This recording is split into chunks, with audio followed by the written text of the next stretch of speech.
Hello बच्चों, good evening to all of you. Welcome back to my YouTube channel biology planet. I think so सभी लोग बिल्कुल ठीक होंगे, है ना। और गुड इवनिंग सरोज बर्मन, सभी लोगों को वेरी वेरी गुड इवनिंग। इससे प्रीवियस जो भी आपकी क्लासेस हुई थी, उस क्लासेस में हम लोगों ने जो टॉपिक फिनिश किया हुआ था वो हमारा लाइफ प्रोसेस का वन शॉट था, बट दो वीडियो में वो कवर हो पाया था। एक्चुअली बीच में कुछ नेटवर्क इशू हुआ था जिसकी वजह से आगे वीडियो कंटिन्यू नहीं हो पाई थी आपकी। उसके बाद हम लोगों ने कंप्लीट किया अपना अगला चैप्टर कंट्रोल एंड कोऑर्डिनेशन। कल की क्लास में हम लोगों ने फिनिश किया हुआ था हाउ डू ऑर्गेनिज्म रिप्रोड्यूस, और आज की क्लास में हम डिस्कस करेंगे हेरिडिटी एंड इवोल्यूशन के बारे में। जैसे कि सभी लोगों को पता है, आप सब लोग जानते हो अच्छी तरह से कि आप जैसे सीबीएसई की मैं बात करता हूँ तो सीबीएसई में इस बार सिर्फ हेरिडिटी वाला ही पोर्शन है, जबकि मैं अगर यूपी बोर्ड की बात करता हूँ तो यूपी बोर्ड में दोनों पोर्शन है, हेरिडिटी भी है और साथ साथ इवोल्यूशन भी है। तो फिलहाल आज की क्लास में हम लोग हेरिडिटी ही डिस्कस करेंगे। इवोल्यूशन के लिए मैं अलग से वीडियो बना दूंगा। रिया द्विवेदी, टेक किंग गोपाल, सभी लोगों को वेरी वेरी गुड इवनिंग। और जल्दी पर थोड़ा सा वीडियो को शेयर कर दें ताकि क्लास से मैक्सिमम लोग कनेक्ट हो सके और क्लास को स्टार्ट किया जा सके, ठीक है। रिया, आज जो कुछ ज्यादा कंटेंट नहीं है अपने पास, ठीक है, हेरिडिटी है तो और मेरे ख्याल से एक्सप्लेनेशन में बहुत टाइम भी नहीं लगेगा। सिलेक्टेड चीजें हैं, सिलेक्टेड टॉपिक्स हैं जो कि जनरली आपके एग्जामिनेशन में पूछे जाते हैं, तो ये मान के चलिए अबाउट 1 आवर्स में आपकी जो क्लास है ये ओवर हो जाएगी, नियर अबाउट, है ना। नियर अबाउट 1 घंटे में आपकी जो क्लास है ये ओवर हो जाएगी। तो बहुत ज़्यादा आप आज की क्लास में बहुत ज़्यादा टाइम लगने नहीं है, ठीक है। थोड़ा सा क्लास को सभी लोग शेयर कर दें, रिक्वेस्ट है आप लोगों से इस चीज़ के लिए कि क्लास को शेयर कर दें। और अगर कोई चैनल पे पहली बार विजिट कर रहा है तो प्लीज़ वीडियो को लाइक शेयर सब्सक्राइब करना बिल्कुल भी ना भूलें। चलिए स्टार्ट करते हैं। और आज हम डिस्कस करने वाले हैं किसके बारे में भाई। तो आज जो चैप्टर हम आपको एनालाइज करवाएंगे वो है हमारा हेरिडिटी और इवोल्यूशन, ठीक है ना। वैसे तो कुछ क्वेश्चंस इधर उधर से, है ना कहीं मिलजुल करके इवोल्यूशन के लिए तो आ ही जाते हैं, लेकिन जनरली आज की क्लास में हम हेरिडिटी के बारे में ही डिस्कस करेंगे। और बात रही इवोल्यूशन की, जो कि जनरली यूपी बोर्ड में आ रहा है, तो उसके लिए मैं अलग से एक वीडियो आपके लिए बना दूंगा, ठीक है। देखिए, अगर हेरिडिटी की बात करते हैं तो हेरिडिटी आपके यहाँ जो चैप्टर है ये हेरिडिटी टर्म या फिर ये हेरिडिटी टॉपिक पूरा कहाँ से उठाया गया है ना। बायोलॉजी की जिस ब्रांच से इसे उठाया गया है बेटा वो है जेनेटिक्स। यानी आज की क्लास में जो आप डिस्कस करने जा रहे हैं, हेरिडिटी के नाम पे आप जेनेटिक्स पढ़ने जा रहे हैं। और जेनेटिक्स का मतलब इस तरह से होता है कि जो हमारे कैरेक्टर्स हैं उनके ट्रांसमिशन के बारे में हम पढ़ेंगे। यानी जो पेरेंट्स होते हैं उनके जो कैरेक्टर्स होते हैं वो उनके ऑफस्प्रिंग में कैसे ट्रांसफर होते हैं, यानी माता पिता के जो लक्षण हैं, जो कैरेक्टर हैं, वो उनके संतानों में कैसे जाते हैं। इस चैप्टर में हम आज इसके बारे में डिस्कस करेंगे, ठीक है।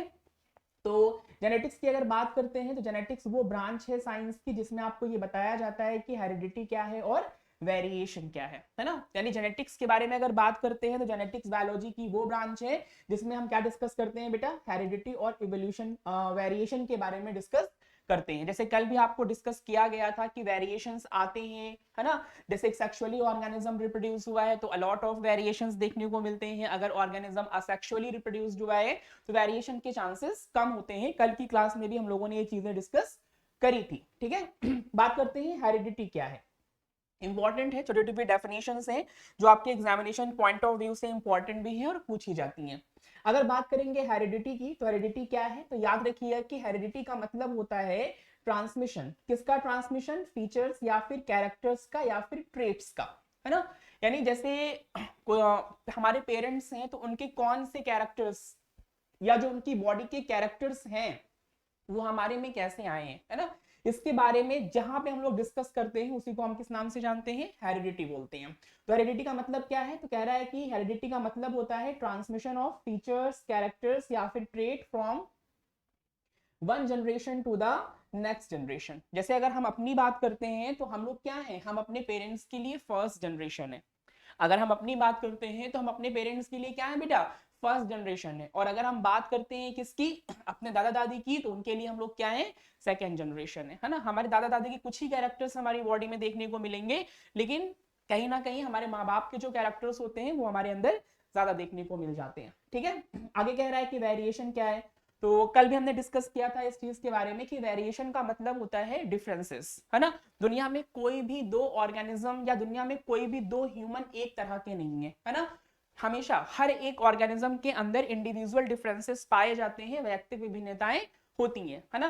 दुनिया में कोई भी दो ऑर्गेनिज्म आइडेंटिकल नहीं है, बिल्कुल एग्जैक्ट एक जैसे नहीं है ना। जैसे ट्विंस की हम बात करते हैं तो ट्विंस में भी देखने को मिलता है कि उनका फिजिकल अपीयरेंस भले ही सेम हो सकता है, देखने में वो सेम हो सकते हैं, हम नहीं पहचान पाते कि कौन क्या है, लेकिन फिर भी उनके अंदर भी क्या होते हैं, वेरिएशंस देखने को मिलते हैं। वेरिएशन का एक छोटा सा मतलब होता है डिफरेंसेस अमंग द ऑर्गेनिज्म, है ना। जो भी डिफरेंसेस ऑर्गेनिजम्स में आपको देखने को मिलते हैं उसी को हम लोग किस नाम से जानते हैं भाई, वेरिएशन के नाम से जानते हैं। तो वेरिएशन का मतलब क्या होता है, डिफरेंसेस अमंग द इंडिविजुअल्स, है ना, ऑफ अ स्पीसीज या फिर पॉपुलेशन, क्या कहलाता है भैया, वेरिएशन कहलाता है। और वेरिएशन ही वो है जिसकी वजह से कोई सर्वाइव कर रहा है। अगर ऑर्गेनिजम्स में वेरिएशन ना हो, है ना, तो कहीं ना कहीं उनके सर्वाइवल टू फिटेस्ट में भी दिक्कत होती है। तो डिफरेंसेस या जो ये वेरिएशन है किसी भी चीज में हो सकता है, shape, size, colour, behaviour, IQ, है ना, किसी भी चीज में एक ऑर्गेनिज्म दूसरे ऑर्गेनिज्म से क्या होता है, डिफर होता है ना। इसी को हम लोग किस नाम से जानते हैं, वेरिएशन के नाम से जानते हैं। ठीक है, अब बात करते हैं जेनेटिक्स की फील्ड पे पहली बार ये वर्क किसने किया था। जेनेटिक्स की अगर हम लोग बात करते हैं तो इसके लिए सबसे पहली बार वर्क किसने किया था, जेनेटिक्स बहुत ही एक तरीके से कह सकते हैं कि बायोलॉजी की फील्ड में जो जेनेटिक्स है ना, वो काफी एक गोल्डन एरा रहा है जेनेटिक्स का, या तो फिर कह सकते हैं बहुत ही गोल्डन टाइम रहा है बायोलॉजी के लिए, क्योंकि यहाँ आने के बाद जेनेटिक्स के बारे में जानने के बाद बहुत सारी चीजें जो हैं वो इम्प्रूव्ड हुई हैं, या एक तरीके से कह सकते हैं हम ये समझ पाए हैं कि what is the basis of the characteristics transformation, यानी जो कैरेक्टर्स हैं वो कैसे ट्रांसफर होते हैं एक दूसरे ऑर्गेनिजम्स में। तो इसके लिए कहीं ना कहीं हमारी जेनेटिक्स जो होती है वो काफी हद तक इंपॉर्टेंट होती है। ठीक है, चलिए श्रीहर्ष, कोई बात नहीं, देख लीजिए बेटा, कहीं कोई दिक्कत रही होगी। तो अगर मैं जेनेटिक्स के फादर की बात करता हूँ, फादर ऑफ जेनेटिक्स की बात करता हूँ, तो याद रखिएगा कि भाई फादर ऑफ जेनेटिक्स जो है वो कौन है ना। फादर ऑफ जेनेटिक्स, अच्छा क्वेश्चन है, इंपॉर्टेंट है, याद रखिएगा।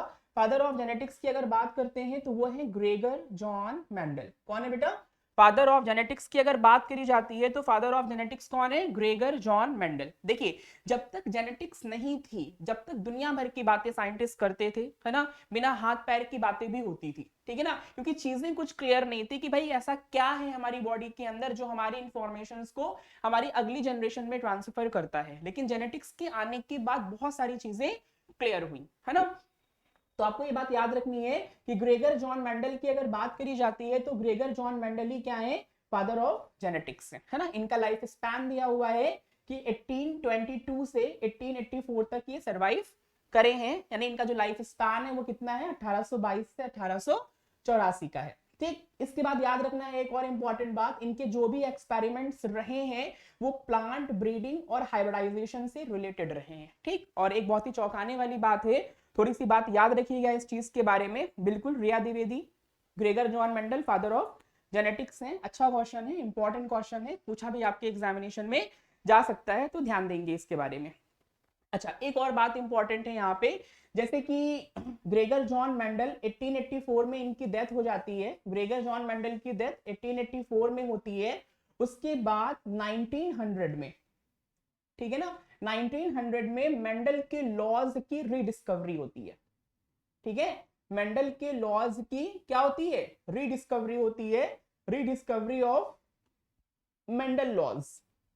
1884 में इनकी डेथ हो जाती है, और इनकी डेथ होने के बाद 1900 में मेंडल के लॉज को रीडिस्कवर किया जाता है। ये बड़े ही दुर्भाग्य की बात रही है मेंडल्स के लिए, या फिर हम ये कह सकते हैं कि मतलब पूरी बायोलॉजी के फील्ड में कहीं ना कहीं ऐसा रहा है कि 1884 में अपने एक्सपेरिमेंट्स जो कि बेस्ड थे किसके ऊपर, प्लांट ब्रीडिंग के ऊपर और हाइब्रिडाइजेशन के ऊपर, इनको बताया, और बताने के बाद इनकी 1884 में डेथ हो गई। इन्होंने सारी चीजें बताई, बट उस टाइम किसी ने इनकी बातों पे ध्यान नहीं दिया, और उसका एक बहुत बड़ा रीजन रहा है। उसका रीजन ये था कि जो ग्रेगर जॉन मेंडल थे वो एक मैथमेटिशियन थे। क्या थे बच्चे, मैथमेटिशियन थे, है ना। तो बायोलॉजिस्ट को लगा कि भाई ये क्या बताएंगे, ये तो मैथ वाले हैं, है ना, इनकी बातों पे क्या भरोसा किया जा सके, इसलिए बहुत टाइम तक चीजें ऐसे ही पड़ी रही। लेकिन 1900 में इनके लॉज को रीडिस्कवर किया गया, है ना, और इनके लॉ को रीडिस्कवर करने वाले 3 साइंटिस्ट थे। जेनेटिक्स के बारे में जो मेंडल ने बताया, इसके बारे में 3 साइंटिस्ट ने इसको रिडिस्कवर किया, यानी मेंडल ने जो कुछ बताया था, है ना, उसको अच्छे से इन्होंने एनालाइज किया और एनालाइज करने के बाद ये बताया कि यही फादर ऑफ क्या है, जेनेटिक्स है। यानी जो मेंडल ने बातें बताई थी वो नियर अबाउट कहीं ना कहीं क्या थी, सही थी। तो ये बात याद रखिए कि 1900 में मेंडल के लॉज की रिडिस्कवरी होती है और 1900 में ही इन्हें क्या बोला गया, फादर ऑफ जेनेटिक्स बोला गया। इनकी रिडिस्कवरी करने वाले 3 साइंटिस्ट थे, उनके नाम सुन लेंगे एक बार, शायद कुछ आपके काम आ जाए, है ना। ह्यूगो डिवरीज, कार्ल कोरेंस और शेयरमैक। ह्यूगो डिवरीज, कार्ल कोरेंस और शेयरमैक, ये 3 साइंटिस्ट थे। इन्होंने मिल करके मेंडल के लॉस को रिडिस्कवर किया और ये डिक्लेयर किया कि भाई फादर ऑफ जेनेटिक्स कौन है, मेंडल है। क्योंकि मेंडल ने जो भी बातें प्लांट ब्रीडिंग से और हाइब्रिडाइजेशन टेक्निक से बताई थी वो अबाउट कहीं ना कहीं क्या थी, सेम थी। सो इसलिए मेंडल को क्या कहा गया, फादर ऑफ जेनेटिक्स कहा गया। Nisar Ahmad, very good evening बेटा। चलिए भाई, अब देखते हैं कि मेंडल ने अपने एक्सपेरिमेंट के लिए कौन सा प्लांट सेलेक्ट किया था, है ना। देखिए अगर मेंडल की हम बात करते हैं तो मेंडल कुछ इस तरह से थे, बिल्कुल सादिका बानो, ह्यूगो डिवरीज, कार्ल कोरेंस और एरिक वॉन शेयरमैक, ये तीनों साइंटिस्ट ने मिलकर के मेंडल के लॉस को रिडिस्कवर किया था। देखिए अगर मेंडल के बारे में हम बात करते हैं तो मेंडल एक मैथमेटिशियन थे और इसके साथ साथ वो एक चर्च में फादर का काम करते थे, है ना। मेंडल का भी अपना पूरा एक घर, मतलब बिल्कुल अच्छा सा एक परिवार था, लेकिन वही चीज होती है कभी कभी इंसान वैराग्य जीवन ले लेता है ना। तो वही चीज इन्होंने भी किया और दुनिया को छोड़ करके ये अपने आप को भगवान में लीन कर दिया। उसके बाद वहां पे गए तो उनका साइंटिस्ट वाला दिमाग फिर से बाज नहीं आया, है ना। वहां जो चर्च की कियारियां बनी हुई थी उन्हीं कियारियों में क्या लगा था, पाइसम सटाइवम लगा हुआ था, यानी गार्डन पी कहते हैं इसको हम लोग, है ना, गार्डन पी। तो वहां पर उन्होंने देखा कि इसमें कभी प्लांट छोटे हो रहे हैं, कभी बड़े हो जा रहे हैं, कभी फ्लावर पर्पल निकल रहे हैं, कभी फ्लावर व्हाइट निकल रहे हैं। तो उन्होंने कहा पता नहीं ये सब क्यों ऐसे क्यों हो रहा है ना। तो इन्होंने क्या किया कि आर्टिफिशियल हाइब्रिडाइजेशन टेक्निक का इस्तेमाल किया और हाइब्रिडाइजेशन टेक्निक का इस्तेमाल करके एक्सपेरिमेंट्स परफॉर्म करे। उसके बाद उन्होंने डिक्लेयर किया कि हाँ भाई इसमें चांसेस होते हैं कि कभी टॉल हो जाता है, कभी ड्वार्फ हो जाता है, कभी पर्पल फ्लावर्स निकलते हैं, कभी व्हाइट फ्लावर्स निकलते हैं। तो इन सब चीजों के बारे में इन्होंने एनालाइज किया। तो ये क्वेश्चन अच्छा है और पूछा भी जाता है इस चीज के बारे में कि मेंडल का सिलेक्टेड प्लांट कौन सा रहा है, यानी मेंडल ने किस प्लांट को सेलेक्ट किया था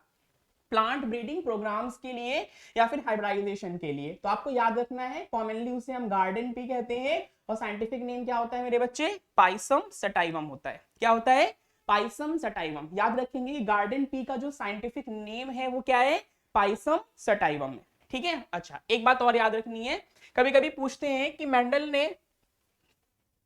के सक्सेस होने का क्या रीजन था, या ये पूछते हैं कि मेंडल ने पी प्लांट को ही क्यों सेलेक्ट किया था, है ना। ये बात जरूर याद रखिएगा। ये देखिए यश आनंद क्वेश्चन भी कह रहे हैं, पूछ रहे हैं कि sir why he takes P plant only, है ना। अच्छा उनका कोई इरादा नहीं था कि मैं पी प्लांट पे ही काम करूंगा, है ना। उनका कोई एम नहीं था कि मैं पी प्लांट पे ही वर्क करूंगा, पी प्लांट से ही चीजें क्लियर करूंगा। बस यही था कि उनके ऑब्जर्वेशन में पी प्लांट था, क्योंकि जनरली वो एक चर्च में फादर का काम करते थे। तो उनकी क्यारियों में क्या लगा था, पी प्लांट लगा हुआ था, वहां पे उन्होंने नेचुरल ऑब्जर्वेशंस देखे, उसके बाद अपने आप को आर्टिफिशियली इन्वॉल्व कर दिया। तो इस प्लांट की वजह से मेंडल सक्सेस हुए थे, या मेंडल की सक्सेस होने का रीजन कहीं ना कहीं ये पी प्लांट बना था, है ना। कई तरह से क्वेश्चंस घुमा के आते हैं कि भाई मेंडल कैसे सक्सेस हो गए, तो आप पी प्लांट के बारे में बताएंगे, या फिर मेंडल ने पी प्लांट को क्यों सेलेक्ट किया अपने एक्सपेरिमेंट के लिए, है ना। तो भी आप बताएंगे कि देखिए पी प्लांट में 2-3 बातें थी जिसकी वजह से पी प्लांट पे एक्सपेरिमेंट करना क्या हो गया बेटा, सक्सेसफुल हो गया, है ना। सबसे पहली बात तो ये थी कि ये प्लांट एनुअल था। कैसा था, ये प्लांट जो था वो एनुअल था, तो रिजल्ट्स के लिए सालों साल इंतजार नहीं करना पड़ता था, रिजल्ट्स के लिए सालों साल इंतजार नहीं करना पड़ता था, 1 साल के अंदर सारे रिजल्ट्स इन्हें मिल जाते थे। दूसरी बात, इसका जो फ्लावर था वो बाइसेक्सुअल था। अब अगर फ्लावर बाइसेक्सुअल है तो यहाँ पे 2 काम किए जा सकते हैं, सेल्फ पॉलिनेशन भी कराया जा सकता है और क्रॉस पॉलिनेशन भी कराया जा सकता है। दोनों तरह के पॉलिनेशन हो सकते हैं, क्रॉस पॉलिनेशन भी हो सकता है और सेल्फ पॉलिनेशन भी हो सकता है। अब आपको पता है कि सेल्फ पॉलिनेशन में वेरिएशन थोड़ा कम आते हैं, लेकिन क्रॉस पॉलिनेशन में वेरिएशन के चांसेस थोड़ा ज्यादा होते हैं। तो पहली बात, प्लांट इसका एनुअल था, तो रिजल्ट्स के लिए सालों साल इंतजार नहीं करना पड़ता था। पहली बात, फ्लावर इसका बाइसेक्सुअल था, बाइसेक्सुअल फ्लावर है तो सेल्फ पॉलिनेशन भी करा सकते हैं, क्रॉस पॉलिनेशन भी करा सकते हैं। वैसे मेंडल ने अपने एक्सपेरिमेंट में जो प्रीडोमिनेंटली यूज किया हुआ है वो क्रॉस पॉलिनेशन ही यूज किया हुआ है, सेल्फ पॉलिनेशन उन्होंने थोड़ा कम इस्तेमाल किया हुआ है। रीजन है कि सेल्फ पॉलिनेशन में वेरिएशन थोड़ा कम आते हैं, जबकि क्रॉस पॉलिनेशन में वेरिएशन के चांसेस जो होते हैं वो ज्यादा हो जाते हैं। इसके साथ साथ इसमें कंट्रास्ट पेयर कैरेक्टर्स थे। क्या थे बेटा? कंट्रास्टिंग कैरेक्टर्स थे, है ना, कंट्रास्टिंग पेयर ऑफ कैरेक्टर थे या कंट्रास्ट पेयर ऑफ कैरेक्टर्स थे। यानी कहने का सेंस कुछ इस तरह से है कि मेंडल जब एक्सपेरिमेंट्स करते थे तो डिफरेंट डिफरेंट कैरेक्टर्स को लेते थे, है ना, जिसमें से एक कंट्रास्ट कैरेक्टर्स भी था। उसके साथ साथ इसमें क्या था कि इजी था क्या करना, इसको हैंडल करना, है ना। पी प्लांट बहुत छोटा सा होता है, बहुत छोटा तो नहीं लेकिन फिर भी छोटा होता है, तो पी प्लांट को हैंडल करना, ग्रो करना, उसको केयर करना काफी इजी होता था। तो ये कुछ रीजन है जिसकी वजह से मेंडल ने अपने एक्सपेरिमेंट में पी प्लांट को सिलेक्ट किया था, या पी प्लांट की वजह से मेंडल क्या हुए थे मेरे बच्चे, सक्सेस हुए थे। दोनों बातें आपको याद रखनी है ना। अब एक क्वेश्चन और, हाँ बिल्कुल सही है सादिका, इजी टू रेज, वही बात मैंने यहाँ पे लिखी हुई है, easy to handle, easy to raise, है ना, आसानी से इसको उगाया जा सकता था। तो ये सारी बातें थी। एक और इंपॉर्टेंट बात है, पूछा जाता है कि मेंडल ने अपने एक्सपेरिमेंट में कितने पेयर ऑफ कंट्रास्टिंग कैरेक्टर्स लिए थे। तो याद रखना है इस चीज के बारे में, मेंडल ने जब अपना एक्सपेरिमेंट परफॉर्म किया था तो मेंडल ने अपने एक्सपेरिमेंट में 7 pair of contrasting characters use किए थे। कितने पेयर? देखिए साफ साफ यहाँ पे लिखा है कि कंट्रास्ट कैरेक्टर्स यूज किए थे, और अगर कंट्रास्ट कैरेक्टर्स की बात करते हैं तो याद रखना है 7 pair of contrasting characters use किए थे। ये बहुत ही इंपॉर्टेंट क्वेश्चन है ना। मेंडल ने अपने एक्सपेरिमेंट में 7 pair of contrasting characters use किए थे। वेरी गुड, टेक्किंग गोपाल का भी आंसर 7 पेयर आया है। यश आनंद, श्री हर्ष, बहुत अच्छी बात है भाई, चीजें क्लियर है, बढ़िया है। देखिए कंट्रास्ट का मतलब क्या होता है? कंट्रास्ट का मतलब होता है अपोजिट। कंट्रास्ट का मतलब क्या होता है बेटा? अपोजिट होता है। जैसे यहाँ पे मैं बात कर रहा हूँ कैरेक्टर्स के बारे में और इसके बारे में, तो देखते हैं कैसे क्या है, थोड़ा सा समझेंगे इस चीज के बारे में।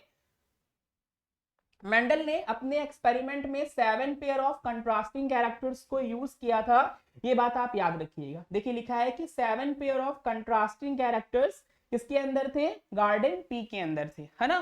तो 7 पेयर ऑफ कंट्रास्टिंग कैरेक्टर्स की वजह से मेंडल ने अपने एक्सपेरिमेंट को 7 सालों तक किया था। कितने सालों तक?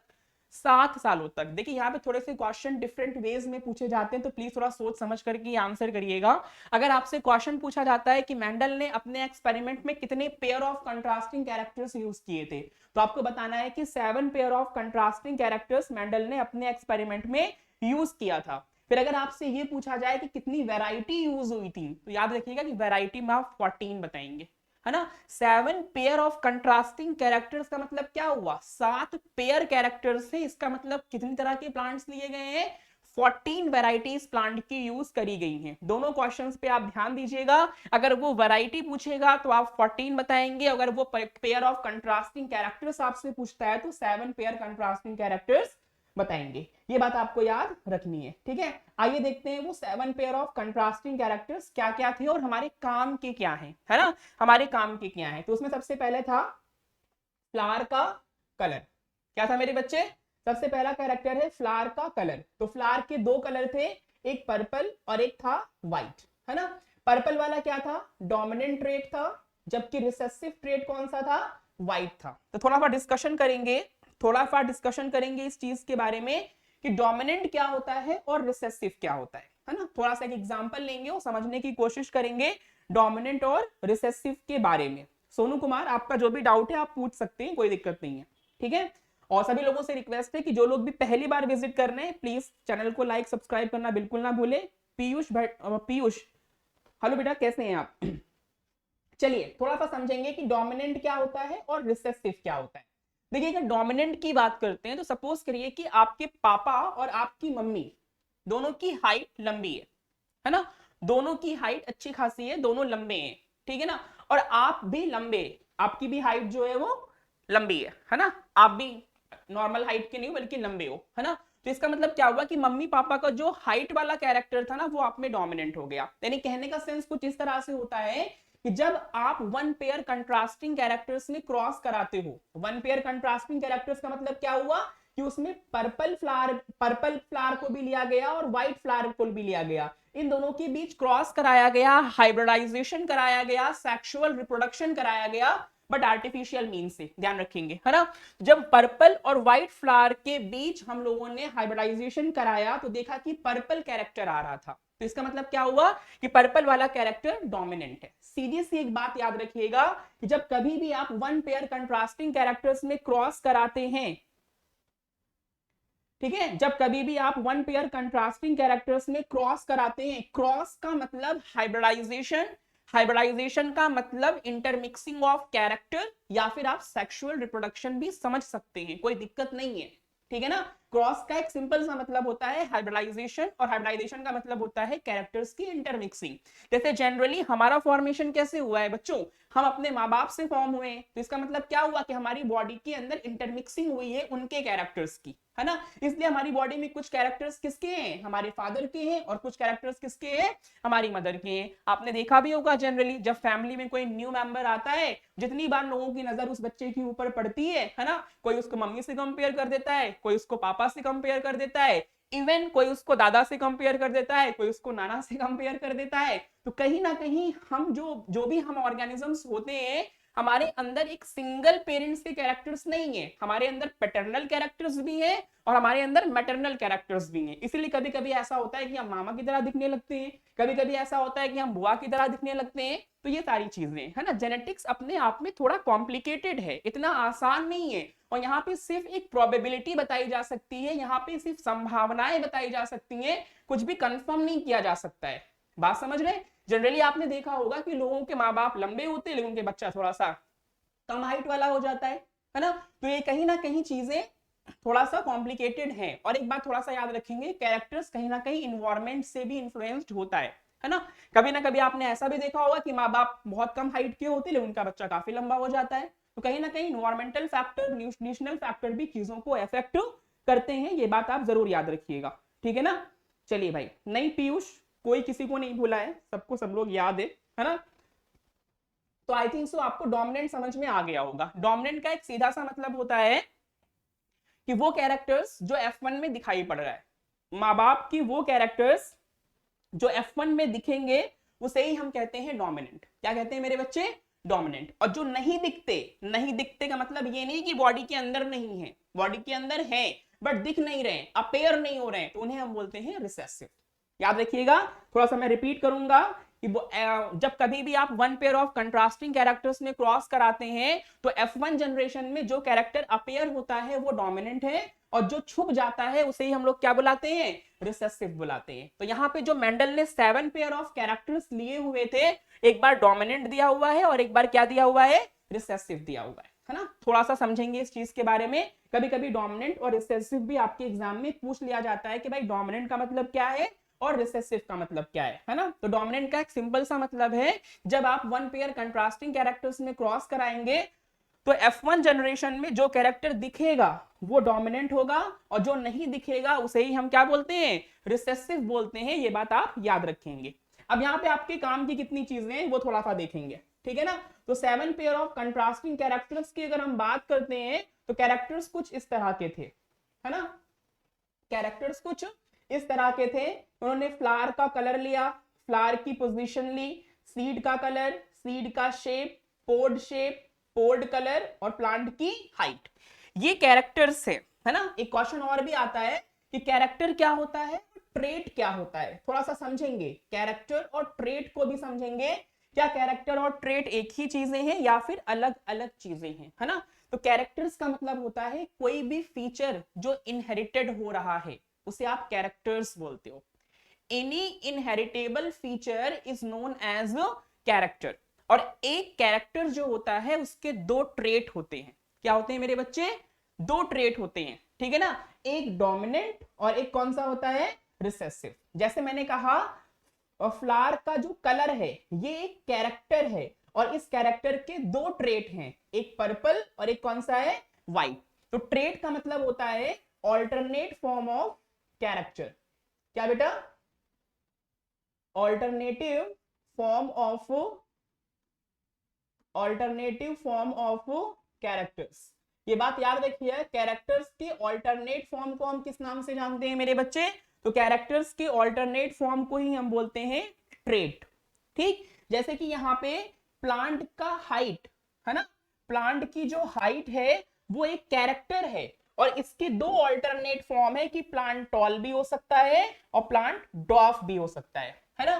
टॉलनेस एक डोमिनेंट ट्रेट है, जबकि ड्वार्फनेस एक रिसेसिव ट्रेट है। अक्सर ऐसा देखा गया है कि अगर माँ बाप लंबे होते हैं तो बच्चा भी लंबा ही होता है ना। बहुत कम केसेस में ऐसा देखने को मिलता है कि माँ बाप की हाइट अच्छी खासी है लेकिन बच्चे की हाइट कम है ना। तो ये बातें दिमाग में रखनी है। तो 3-4 टर्म्स मैंने सीखे हुए हैं, जैसे डोमिनेंट का मतलब क्या है और रिसेसिव का मतलब क्या है। वो कैरेक्टर जो F1 में अपीयर हो रहा है डोमिनेंट है, और वो कैरेक्टर जो F1 में छुप गया है वो रिसेसिव है। ठीक, कैरेक्टर क्या होता है तो याद रखना है कि कोई भी फीचर जो इनहेरिटेड होगा उसे आप कैरेक्टर्स बोलोगे, और कैरेक्टर्स के ऑल्टरनेट फॉर्म को क्या कहते हैं, ट्रेट कहते हैं। जैसे कि प्लांट की हाइट एक कैरेक्टर है, और इस पे कितने ट्रेट है मेरे बच्चे, 2, एक टॉल और एक कौन सा है, ड्वार्फ।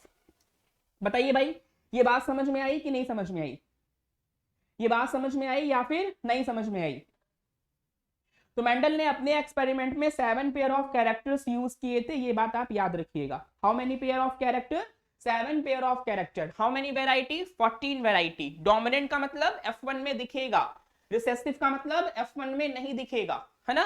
और कैरेक्टर्स का मतलब कोई भी फीचर जो इनहेरिटेड हो वो कैरेक्टर्स। कैरेक्टर्स का ऑल्टरनेट फॉर्म क्या कहलाता है मेरे बच्चे, तो उसे हम ट्रेट कहते हैं। क्या कहते हैं, ट्रेट कहते हैं, है ना। रिया द्विवेदी पूछ रही है सर एक्वायर्ड ट्रेट क्या होता है और इनहेरिटेड ट्रेट क्या होता है। बिल्कुल सही है, अच्छा क्वेश्चन है। हम डिस्कस भी करने वाले थे इसके जस्ट बाद, लेकिन अच्छा हुआ मेरे डिस्कस करने से पहले आपने ही पूछ लिया, है ना, कि एक्वायर्ड ट्रेट क्या होता है और इनहेरिटेड ट्रेट क्या होता है। चलिए देखिए, सबसे पहले तो हम डिस्कस करेंगे किसके बारे में, एक्वायर्ड कैरेक्टर्स के बारे में या फिर एक्वायर्ड ट्रेट्स के बारे में थोड़ा समझेंगे। अगर हम एक्वायर की बात करते हैं तो इसका मतलब होता है लर्निंग बिहेवियर। क्या बेटा, लर्निंग बिहेवियर। आपने अपनी लाइफ स्पैन में जो कुछ भी सीखा है, ध्यान से सुने, आपने अपनी पूरी जिंदगी में जो कुछ भी सीखा है ना, वो कहलाता है एक्वायर कैरेक्टर्स, है ना। All the learning behaviour is known as what, acquired characters, या फिर इसी को हम कहते हैं सोमैटिक कैरेक्टर। क्या कहते हैं मेरे बच्चे, सोमैटिक कैरेक्टर। और होता क्या है कि इनका इवोल्यूशन में कोई पार्टिसिपेशन नहीं है, ये इवोल्यूशन में कहीं से भी पार्टिसिपेट नहीं करते हैं। क्यों नहीं करते हैं, क्योंकि एक ऑर्गेनिज्म की डेथ के साथ ये खत्म हो जाते हैं। ठीक, तो एक ऑर्गेनिज्म अपनी पूरी लाइफ स्पैन में जितने भी कैरेक्टर्स अपने अंदर डेवलप करता है, जितनी भी चीजें वो सीखता है, उन सारी चीजों को हम कहते हैं एक्वायर्ड कैरेक्टर, या फिर इन्हीं को हम बुलाते हैं सोमैटिक कैरेक्टर। और इनका इवोल्यूशन में कोई इंपॉर्टेंस नहीं है, क्योंकि एक ऑर्गेनिज्म की डेथ के साथ ये खत्म हो जाता है। बात समझ गए। चलिए भाई, थैंक यू संस्कार। आगे बात करते हैं, एक्वायर के बाद अगला आपका होता है जेनेटिक कैरेक्टर। जेनेटिक कैरेक्टर, ठीक। अच्छा, एक्वायर कैरेक्टर की एग्जांपल्स आप क्या दे सकते हैं, जैसे आपने साइकिल चलाना सीखा है ना, आपने पढ़ाई करना सीखा है, ठीक, आपने पेंसिल पकड़ना सीखा है, गाली देना सीखते हैं लोग, चोरी करना सीखते हैं लोग, है ना, लड़ाई झगड़ा करना लोग सीखते हैं, ठीक है ना। तो ये कैसे कैरेक्टर्स हैं, एक्वायर कैरेक्टर है। जो कुछ भी आपने अपनी जिंदगी में सीखा है वो सारा का सारा एक्वायर्ड कैरेक्टर्स होता है। और मेरे बच्चे, एक्वायर्ड कैरेक्टर्स कभी भी इनहेरिटेड नहीं होता है, ये बात जरूर याद रखिएगा। एक्वायर कैरेक्टर्स कभी भी इनहेरिटेड नहीं होंगे, यानी आगे वाली जनरेशन में ट्रांसफर नहीं होंगे। कितना अच्छा होता अगर ऐसा होता कि मैं टीचर बन गया, है ना, और मेरी आगे वाली जनरेशन अपने आप टीचर पैदा होती, है ना। आप डॉक्टर बन गए, उसके बाद आपके आगे वाली जनरेशन अपने आप डॉक्टर पैदा हो जाती, है ना। तो ये बात याद रखना है कि कभी भी सोमैटिक कैरेक्टर्स या फिर एक्वायर्ड कैरेक्टर्स जो होते हैं वो इनहेरिटेड नहीं होते हैं, ठीक है। इंशा, हेलो बेटा। चलिए भाई, तो ये हो गया एक्वायर्ड कैरेक्टर्स के बारे में, है ना। तो यहाँ पे आपका आ जाएगा क्या, सपोज करो साइकिलिंग है ना।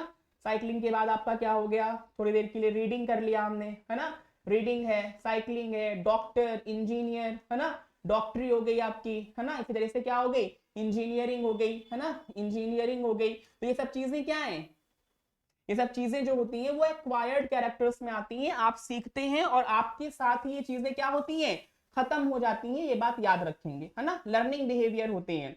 अगर हम बात करते हैं जेनेटिक कैरेक्टर की, किसकी मेरे बच्चे, जेनेटिक कैरेक्टर या फिर जेनेटिक ट्रेट्स की। तो ये वो होते हैं जो एक जनरेशन से दूसरे जनरेशन में ट्रांसफर होते हैं, यानी ये इनहेरिट कैरेक्टर्स होते हैं या इनहेरिटेड हैं। क्या है बेटा?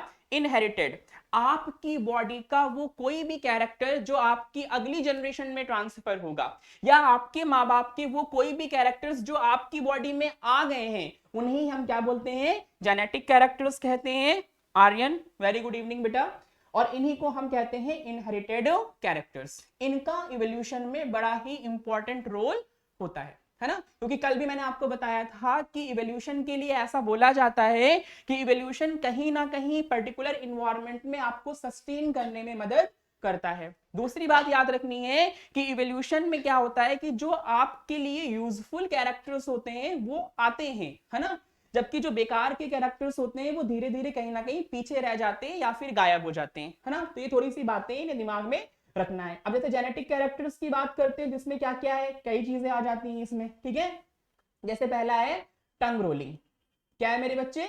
टंग रोलिंग, ठीक है। बहुत सारे लोग ऐसे होते हैं जो टंग को रोल कर लेते हैं और बहुत सारे लोग ऐसे होते हैं जो टंग को रोल नहीं कर पाते हैं। टंग रोलिंग कुछ इस तरह से है ना, दिखाना चाहूंगा मैं।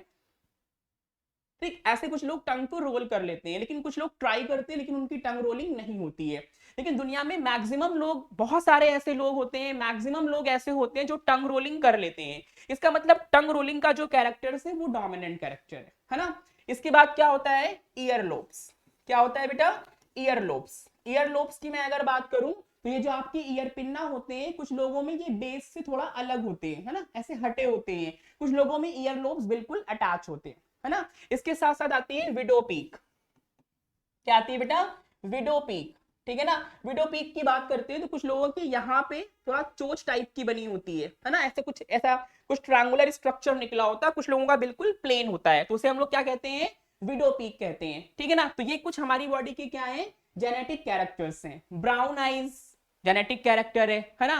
करली हेयर, स्ट्रेट हेयर, ये सब क्या है? जेनेटिक कैरेक्टर्स हैं। तो आपको याद रखना है कि वो कोई भी कैरेक्टर जो एक जनरेशन से दूसरे जनरेशन में जाएगा उसे हम बोलेंगे जेनेटिक या फिर इनहेरिटेड कैरेक्टर्स। और वो कैरेक्टर्स जो हम सीखते हैं, है ना, हमारी बॉडी में सीखने के बाद वो आता है और अगली जनरेशन में ट्रांसफर नहीं होता है, उसे ही हम कहते हैं क्या? Acquire character. तो आई थिंक सो इतनी चीजें आपको क्लियर हो गई होंगी, ठीक है। आगे चलते हैं और देखते हैं थोड़ा सा इसके बारे में, ठीक है। तो याद रखना है कि 7 पेयर ऑफ कैरेक्टर्स मेंडल ने अपनी एक्सपेरिमेंट में यूज किया था। और पेयर ऑफ कैरेक्टर्स का मतलब यहाँ पे यही है कि कुछ डोमिनेंट है और कुछ क्या है? रिसेसिव है ना। कोई भी कैरेक्टर लिया जाएगा तो उसके दो ट्रेट होंगे, एक डोमिनेंट होगा और एक क्या होगा? रिसेसिव होगा, ठीक है। रिया द्विवेदी कह रही है सर हमारी बॉडी के डीएनए में कितने जीन्स प्रेजेंट हैं? बेटा इसके लिए तो आपको ह्यूमन जीनोम प्रोजेक्ट पढ़ना पड़ेगा, है ना। और ह्यूमन जीनोम प्रोजेक्ट जो आपका है वो 12th स्टैंडर्ड में है, तो फालतू की चीज़ों पे, है ना, समय बर्बाद करने का कोई मतलब नहीं है। सोनू कुमार कह रहे हैं सर आपका चलिए सोनू कुमार, बहुत अच्छी बात है भाई, आपने जजमेंट कर लिया। अजीत यादव, चलिए भाई बहुत अच्छी बात है। आगे चलते हैं और देखते हैं थोड़ा सा मेंडल्स एक्सपेरिमेंट के बारे में, है ना। थोड़ा सा मैं आपको बताना चाहूंगा मेंडल के एक्सपेरिमेंट को, बहुत ही आसान आप कर सकते हैं क्योंकि मेंडल के लॉज आपके लिए बहुत ज्यादा इंपॉर्टेंट है। मेंडल के लॉज आपके लिए बहुत ज्यादा इंपॉर्टेंट है, तो थोड़ा सा हम देखेंगे और समझेंगे, ठीक है। सबसे पहले हम बात करेंगे मेंडल्स क्रॉसेस। किसकी बेटा? मेंडल्स ने जो क्रॉसेस कराए थे वो क्या था? देखिए यहाँ पे क्रॉस का मतलब है हाइब्रिडाइजेशन, है ना। और हाइब्रिडाइजेशन का एक सिंपल सा मतलब होता है कि आर्टिफिशियल टेक्निक से कैरेक्टर्स की इंटरमिक्सिंग, एक तरह का सेक्सुअल रिप्रोडक्शन ही करवाया जाता है, लेकिन आर्टिफिशियल मेथड से करवाया जाता है, या फिर ये कह सकते हैं कि कहीं ना कहीं इस एक्टिविटी में ह्यूमन ने इन्वॉल्व हुआ है ना, ह्यूमन इन्वॉल्व हुआ है। तो अगर हम मेंडल्स के क्रॉसेस की बात करते हैं तो इसको हम लोग कह सकते हैं टेक्निकल भाषा में क्या? हाइब्रिडाइजेशन। और इसका एक छोटा सा मतलब होता है कैरेक्टर्स की इंटरमिक्सिंग, ठीक है यश। अभी आपको चीजें बताई जा रही हैं, बिल्कुल सही बोल रहे हैं आप, थोड़ा सा बताया जाएगा, लेकिन आप जीन्स के बारे में बता रहे हैं, वो जीन्स नहीं है बेटा, वो क्रोमोसोम्स है, ठीक है। मेंडल्स की अगर मैं क्रॉसेस की बात करता हूं तो याद रखना है कि मेंडल ने अपने एक्सपेरिमेंट्स में वेरियस क्रॉसेस परफॉर्म करवाए थे, लेकिन आपके सिलेबस में इसमें से 2 क्रॉसेस दिए हुए हैं, है ना, जो कि इंपॉर्टेंट है। पहला होता है मोनोहाइब्रिड क्रॉस, मोनोहाइब्रिडो क्रॉस, और दूसरा कहलाता है बेटा डाई हाइब्रिडो क्रॉस। तो याद रखना है कि मेंडल ने अपने एक्सपेरिमेंट में वेरियस क्रॉसेस करवाए थे, ठीक है, जिसमें से 2 क्रॉस आपके सिलेबस में है। पहला है मोनोहाइब्रिड क्रॉस और दूसरा कौन सा है, डाई हाइब्रिड क्रॉस, ठीक है। अब अगर हम मोनोहाइब्रिड क्रॉस की बात करते हैं तो ये क्या कहना चाह रहा है, ठीक है, इन्होंने बताया है कि when a cross is taking place in between one pair of contrasting character, one pair of contrasting character। जब कोई क्रॉस आप एक पेयर कंट्रास्टिंग कैरेक्टर में कराते हैं तो उसे आप बोलते हैं मोनोहाइब्रिड क्रॉस। और ऐसे ही जब कोई क्रॉस आप 2 पेयर ऑफ कंट्रास्टिंग कैरेक्टर में कराते हैं, 2 pair of contrasting character, contrasting character, ठीक। कोई क्रॉस अगर एक पेयर कंट्रास्टिंग कैरेक्टर में कराया जा रहा है तो उसे हम बोलते हैं मोनोहाइब्रिड क्रॉस। और कोई कैरेक्टर जो 2 पेयर ऑफ कंट्रास्टिंग कैरेक्टर्स में कराया, वो क्रॉस जो 2 पेयर ऑफ कंट्रास्टिंग कैरेक्टर में कराया गया है, इसे हम बोलते हैं क्या, डाई हाइब्रिड क्रॉस, ठीक है। संस्कार बिल्कुल धीरे धीरे पहुंचेंगे बेटा वहीं पे हम लोग, ठीक है। तो 2 क्रॉसेस है, याद रखना है, मोनोहाइब्रिड और कौन सा है बेटा, डाईहाइब्रिड। अब इसमें से कुछ चीजें हैं थोड़ा देखेंगे, इन्हीं के साथ साथ थोड़ा मेंडल के लॉस को भी देखेंगे, है ना। अगर मोनोहाइब्रिड की बात करते हैं तो मोनोहाइब्रिड पे मेंडल के 2 लॉ बेस्ड है। अगर हम मोनोहाइब्रिड क्रॉस की बात करते हैं तो आपको याद रखना है मेरे बच्चे, मोनोहाइब्रिड क्रॉस के ऊपर बेस्ड मेंडल के 2 लॉ हैं, है ना। पहले लॉ का नाम है law of dominance, law of dominance. पहला लॉ कौन सा है, लॉ ऑफ डोमिनेंस है। दूसरे लॉ की अगर बात करते हैं तो क्या है बेटा, उसे हम कहते हैं law of purity of gamete, purity of gamete, या फिर इसी का दूसरा नाम होता है law of segregation of gamete, segregation of gamete, ये दूसरा लॉ है। और जो आखिरी में तीसरा मेंडल का लॉ है जिसे आप कहते हैं law of independent assortment, law of independent assortment, law of independent assortment Mendel का थर्ड लॉ है, ठीक है, जो कि डाई हाइब्रिड क्रॉस के ऊपर बेस्ड है। तो ये थोड़ी सी इंपॉर्टेंट बातें हैं, इनको आप दिमाग में रखिएगा, है ना। फर्स्ट ऑफ ऑल मेंडल ने कितने क्रॉसेस परफॉर्म किए थे, तो आपको याद रखना है कि मेंडल ने अपने एक्सपेरिमेंट में 2 क्रॉसेस परफॉर्म करवाए हैं जो कि आपके सिलेबस में हैं। इसमें से पहला है मोनोहाइब्रिड और दूसरा है आपका dihybrid. What is monohybrid cross, तो you can simply say that when a cross is taking place in between one pair of contrasting character is called monohybrid cross, ठीक है। जब कभी भी आप एक पेयर कंट्रास्टिंग कैरेक्टर में क्रॉस कराते हैं तो इस क्रॉस को हम कहते हैं मोनोहाइब्रिडो क्रॉस। उसके बाद इसके ऊपर बेस्ड मेंडल के 2 लॉ डिस्कस किए गए हैं आपके सिलेबस में। पहला लॉ ऑफ डोमिनेंस, दूसरा है आपका law of purity of gamete, या फिर इसी का दूसरा नाम है law of segregation of gamete. बात समझ में आ गई। अगली बात करते हैं डाई हाइब्रिड क्रॉस की, है ना। Ever term indicate dihybrid cross, इसका मतलब क्या हुआ, आप सिंपल से बात बोलेंगे, when a cross is taking place in between 2 pair of contrasting character is called dihybrid cross. और डाई हाइब्रिड क्रॉस के ऊपर मेंडल का जो लॉ बेस्ड है वो है आपका लॉ ऑफ इंडिपेंडेंट असॉर्टमेंट। और मेंडल ने सिंपल जेनेटिक्स जो एक्सप्लेन करी हुई है इन्हीं तीनों लॉ की मदद से ही एक्सप्लेन करी थी। Law of dominance, law of purity of gamete, या फिर इसका दूसरा नाम law of segregation of gamete होता है, और तीसरा हमारा कहलाता है लॉ ऑफ इंडिपेंडेंट असॉर्टमेंट, ठीक है ना। ये बात आई थिंक सो आप लोगों को समझ में आई होगी, है ना। तो मेंडल आपके सिलेबस में मेंडल के 2 ही क्रॉसेस हैं, एक का नाम है मोनोहाइब्रिड और दूसरे का नाम है डाई हाइब्रिड। बात समझ गए। सोनू कह रहे हैं सर आपका टाइम दूसरा लाइव लाए सर मॉर्निंग में, ठीक है, देखते हैं मॉर्निंग में क्लासेस रहती हैं वैसे ऑफलाइन, देखते हैं कुछ पॉसिबिलिटी होती है तो बिल्कुल करा जाएगा। ठीक है, तो आई थिंक सो ये चीजें आपको क्लियर हो गई होंगी, चीजें आपको समझ में आ गई होंगी कि मोनोहाइब्रिड का मतलब क्या था और डाइहाइब्रिड क्रॉस का मतलब क्या था, है ना। थोड़ा सा समझेंगे और देखेंगे। ठीक, बात करी जा रही है किसकी बेटा, मेंडल्स एक्सपेरिमेंट्स की। तो आपको बताया जा रहा है कि मेंडल ने कंडक्ट किया था सीरीज ऑफ एक्सपेरिमेंट, यानी एक दो एक्सपेरिमेंट्स नहीं थे, बहुत सारे एक्सपेरिमेंट थे जो कि जनरली क्रॉस पॉलिनेशन के ऊपर ही बेस्ड थे। मैंने अभी आपको बताया भी था इस चीज के बारे में कि मेंडल ने क्रॉस पॉलिनेशन को ज्यादा प्रेफरेंस दी हुई है। मेंडल के एक्सपेरिमेंट्स में क्रॉस पॉलिनेशन प्रीडोमिनेंटली रहा है, क्योंकि क्रॉस पॉलिनेशन में वेरिएशन के चांसेस बहुत ही ज्यादा होते हैं देन सेल्फ पॉलिनेशन में, है ना। और एट अ टाइम ये वन कैरेक्टर्स को जब एनालाइज करते थे तो उसी का नाम क्या रखा गया था बेटा, मोनोहाइब्रिड क्रॉस। क्या नाम रखा गया था, मोनोहाइब्रिड क्रॉस। तो याद रखना भाई मोनोहाइब्रिड क्रॉस क्या है, कह रहे cross between two P plants, दो पी प्लांट्स लिए गए हैं लेकिन कैरेक्टर कितना लिया गया है, वन पेयर। याद रखना है जब वन पेयर कंट्रास्टिंग कैरेक्टर्स में क्रॉस कराया जाता है तो उसी को हम बोलते हैं क्या मेरे बच्चे, मोनोहाइब्रिड क्रॉस, है ना। आगे जैसे एक प्लांट इन्होंने क्या लिया, टॉल, तो कंट्रास्ट में दूसरा प्लांट ये क्या ले लेंगे, ड्वार्फ, है ना।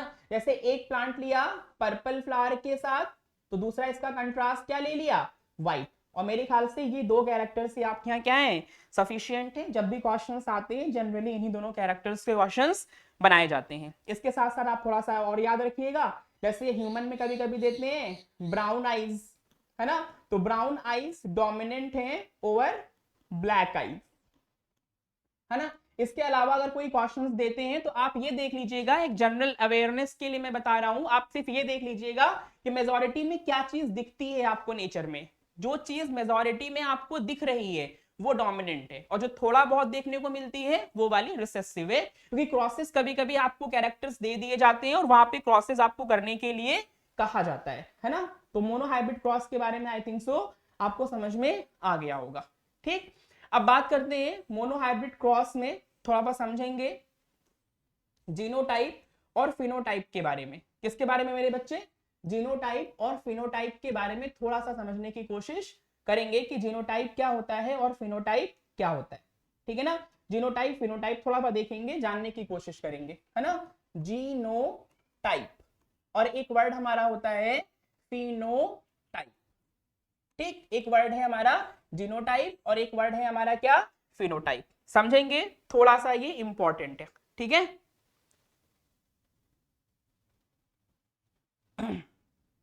सोनू केमिस्ट्री आप पूछ रहे हो, कोई बात नहीं बताता हूं, लेकिन थोड़ा सा पहले इसको देख लो, है ना। जीनोटाइप क्या है, एक ऑर्गेनिज्म का जो जेनेटिक मेकअप होता है, जेनेटिक मेकअप, एक ऑर्गेनिज्म का जो जेनेटिक मेकअप होता है उसे ही हम लोग किस नाम से जानते हैं भैया, जीनोटाइप बोलते हैं, है ना। तो genetic makeup of an organism is known as what, genotype.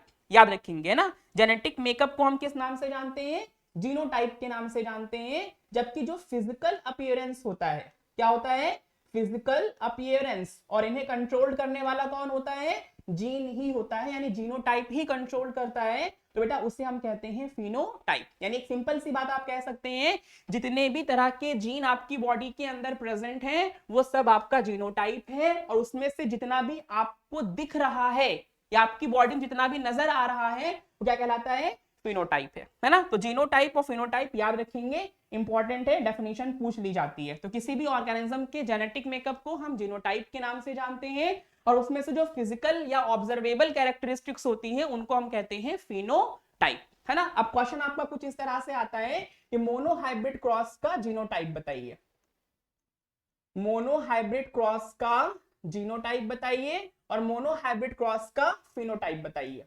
तो मोनोहाइब्रिड क्रॉस के अगर हम जीनोटाइप की बात या करते हैं तो थोड़ा सा अभी हम क्रॉस कराएंगे तो आपको समझ में भी आ जाएगा।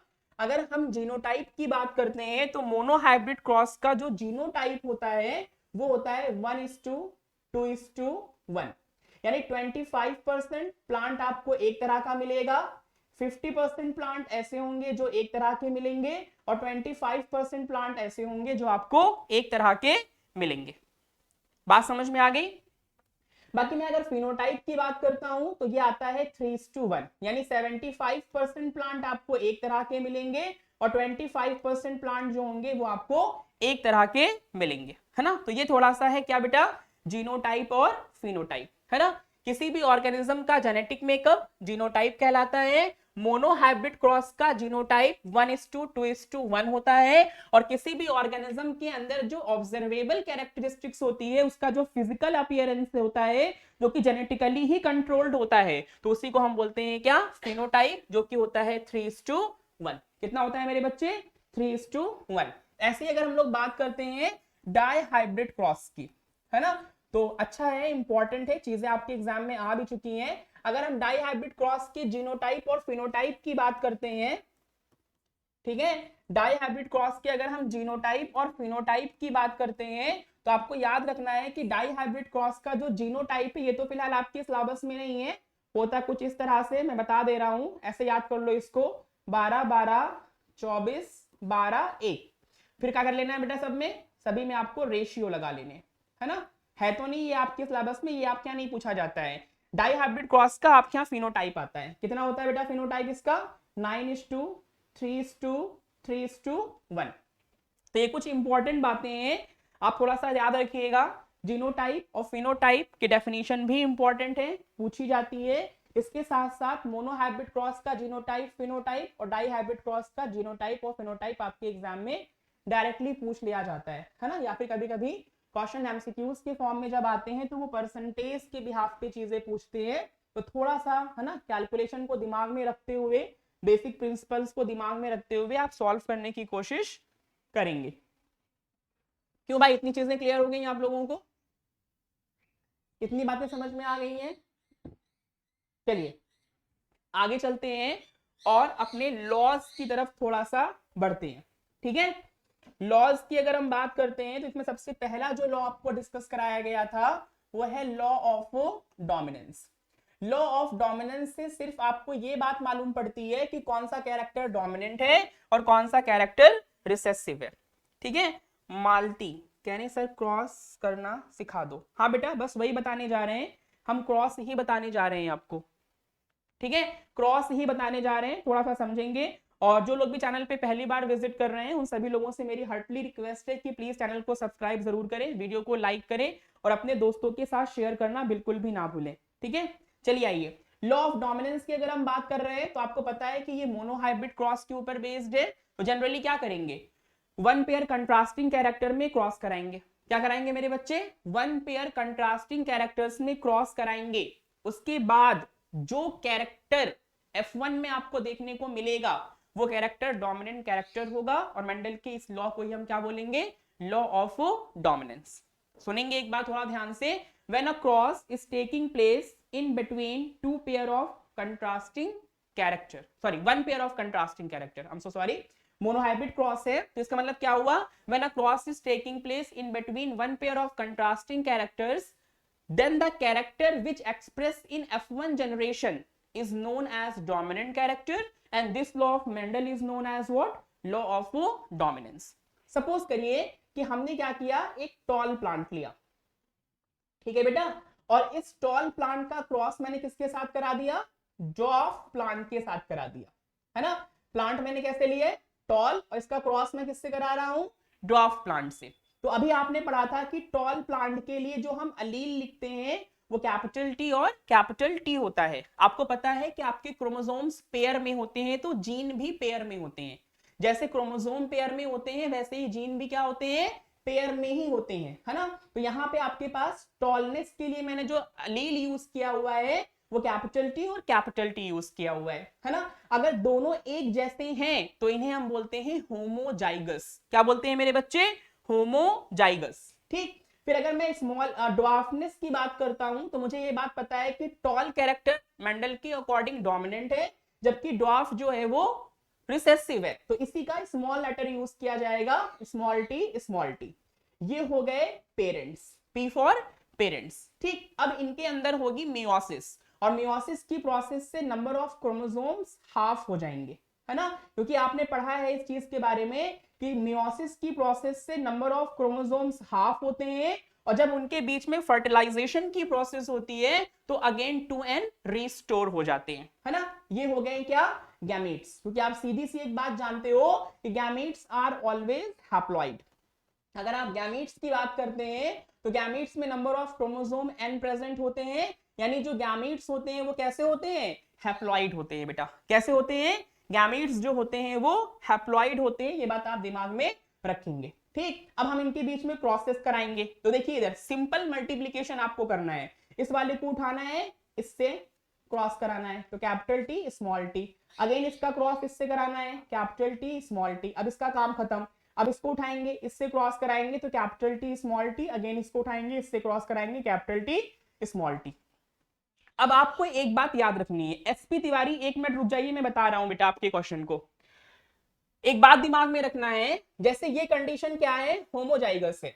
जब कभी सिंपल सी एक बात याद रखिएगा कि जब कभी भी एक तरीके से कह सकते हैं कि ये जो आपके लेटर्स होते हैं, है ना, जिनको नॉर्मली आप बोल सकते हैं कि एक अलील, है ना, अलील बोलते हैं, अलील के दोनों जीन अगर एक तरह के हैं तो उसे आप बोलेंगे होमोजाइगस। क्या बोलेंगे, होमोजाइगस। और जब ये अलग अलग हो जाएंगे तो आप इसे बोलोगे हेट्रोजाइगस। कैसे है बेटा, हेट्रोजाइगस। यानी इसमें टॉलनेस का कैरेक्टर भी है और डॉर्फनेस का भी कैरेक्टर है, लेकिन एक्सप्रेस कौन सा होगा, टॉल का होगा। इसीलिए मेंडल ने बताया था कि टॉल कैरेक्टर प्लांट में डोमिनेंट होता है, जबकि ड्वार्फ कैरेक्टर जो होता है वो रिसेसिव होता है। क्योंकि मैंने अभी आपको एक बात बताई कि वो कैरेक्टर जो F1 में अपेयर होगा वही डोमिनेंट होगा।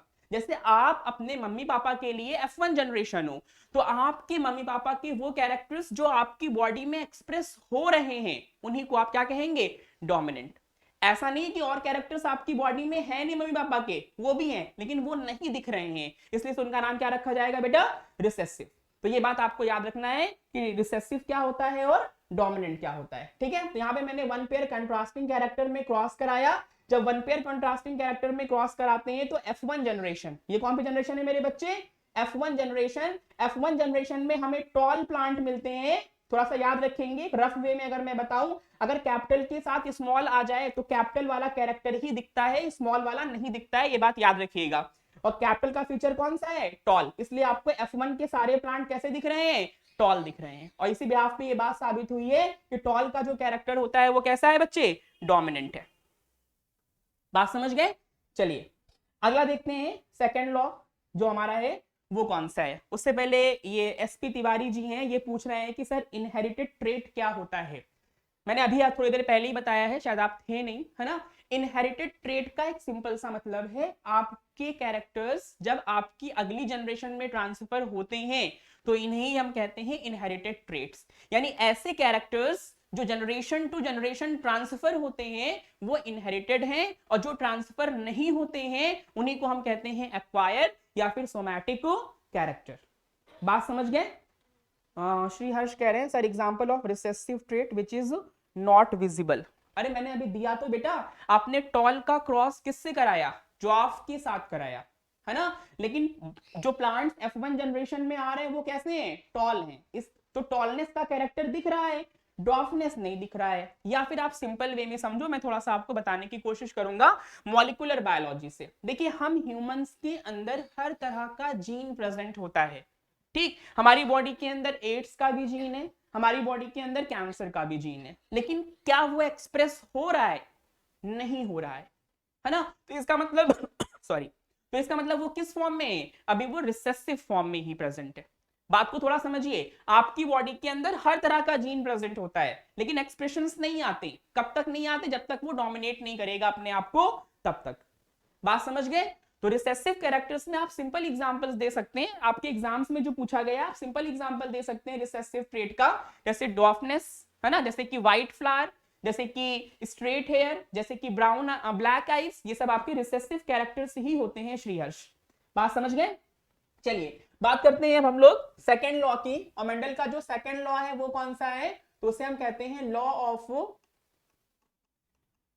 Segregation, law of segregation of gamete, law of segregation of gamete, या फिर इसी का दूसरा नाम है law of purity of gamete. मैं आपको लिख के इसलिए बता रहा हूं क्योंकि वहां पे थोड़ा सा कम समझ में आएगा, लेकिन इससे आपको बढ़िया समझ में आ जाएगा। Law of purity of gamete, तो इसी को कहते हैं law of segregation of gamete और law of purity of gamete. थोड़ी सी एक चीज है, सुनेंगे ध्यान से, थोड़ी सी एक बात है, ध्यान से सुनेंगे। जब आप लॉ ऑफ डोमिनेंस की बात करते हैं तो लॉ ऑफ डोमिनेंस में आप सिर्फ और सिर्फ F1 तक जाते हैं, और F1 में कभी भी जीनोटाइप और फिनोटाइप नहीं निकलता है, क्योंकि वहां पे जो भी ऑफ स्प्रिंग्स आती हैं वो नियर अबाउट 100% हाइब्रिड होती हैं। मतलब उसमें डोमिनेंट कैरेक्टर भी होता है, रिसेसिव भी होता है, जो दिख जाए वो डोमिनेंट, जो छुप जाए वो रिसेसिव। इतनी बात समझ में आई? अगर आपको जीनोटाइप फिनोटाइप चाहिए तो याद रखिएगा कि जीनोटाइप और फिनोटाइप आपको कहां से मिलेगा। जीनोटाइप और फिनोटाइप हमेशा आपको मिलता है F2 जनरेशन से। कहां से? F2 जनरेशन से। ठीक, तो लॉ ऑफ डोमिनेंस में हमें सिर्फ इतना चेक करना था कि कौन सा कैरेक्टर डोमिनेंट है और कौन सा रिसेसिव है, इसलिए हम लोग सिर्फ F1 तक गए थे।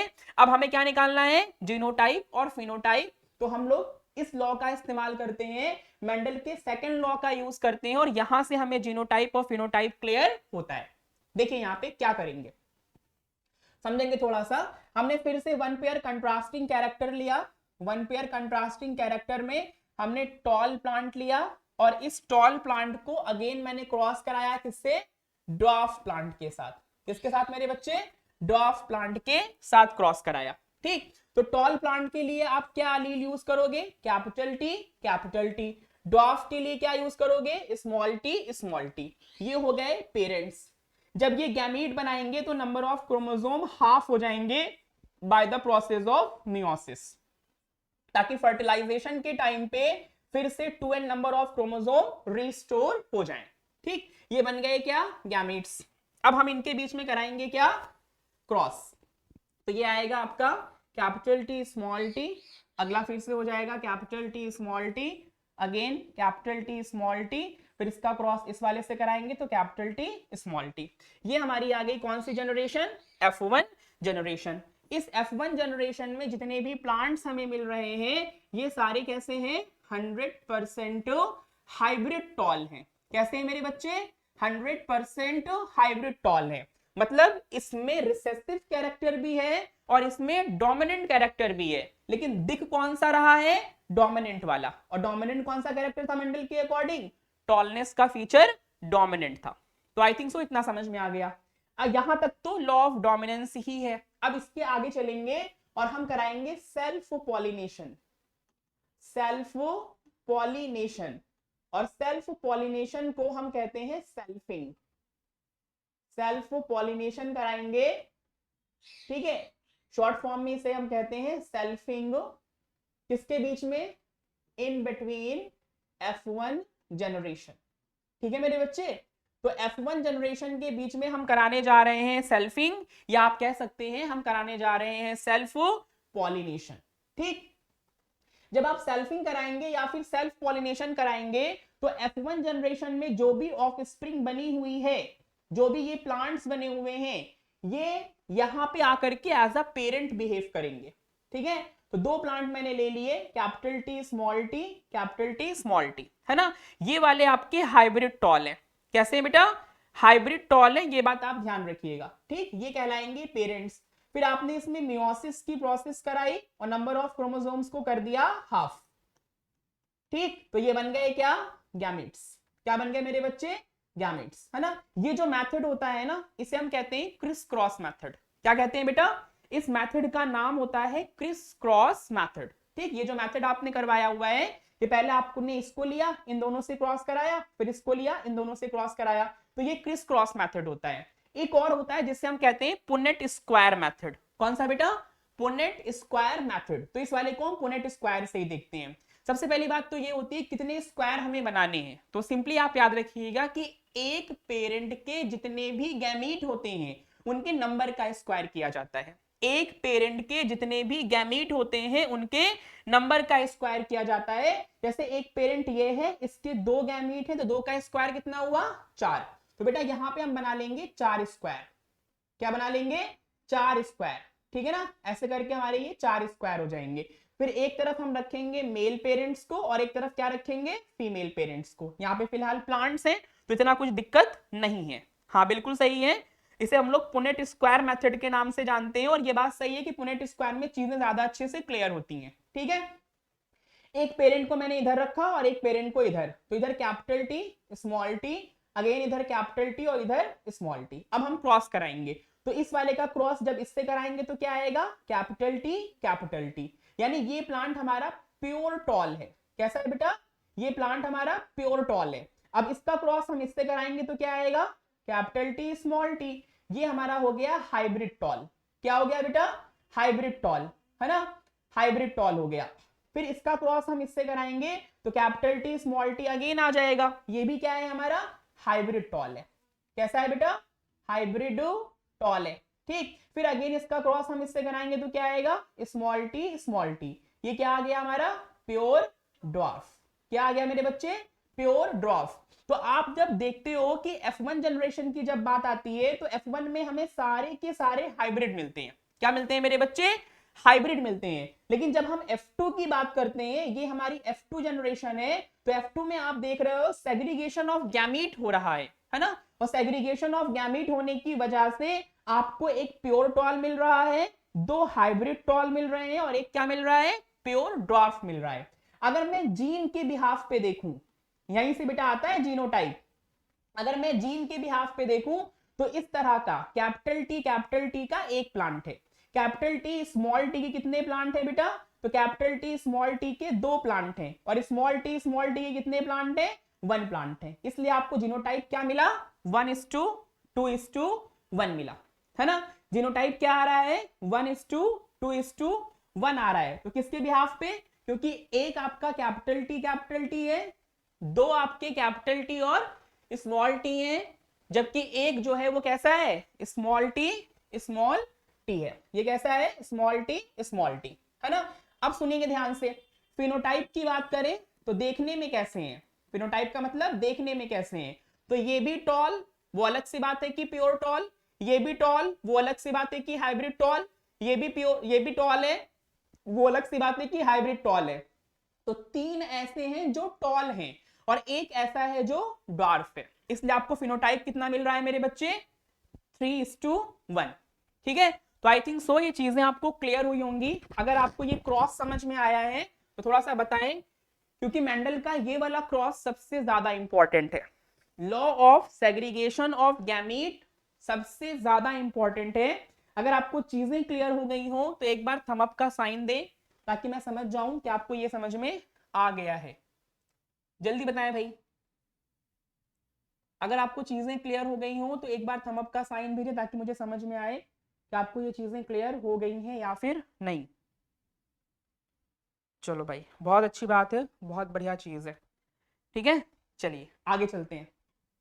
ये मेंडल का दूसरा लॉ था, है ना, थोड़ा सा देखेंगे और समझेंगे, है ना। अपने थोड़ा फ्लो चार्ट का भी इस्तेमाल कर लें, जो हम लोगों ने बनाया हुआ है अपनी PDF, थोड़ा सा उसको भी देख लें, समझ लें क्या कह रहा है। ठीक है, अभी देखिए चीजें आपको बढ़िया तरीके से यहाँ पे समझ में आ जाएंगी। हो सकता है वहां पे थोड़ा कम समझ में, पहले मैं दिखाता हूँ तो ये कम समझ में आता, लेकिन अभी आपको बढ़िया तरीके से समझ में आ जाएगा, है ना। तो देखिए यहाँ पे हुआ क्या है मेरे बच्चे, यहाँ पे हम लोगों ने लिया हुआ है एक टॉल प्लांट और एक ड्वार्फ प्लांट।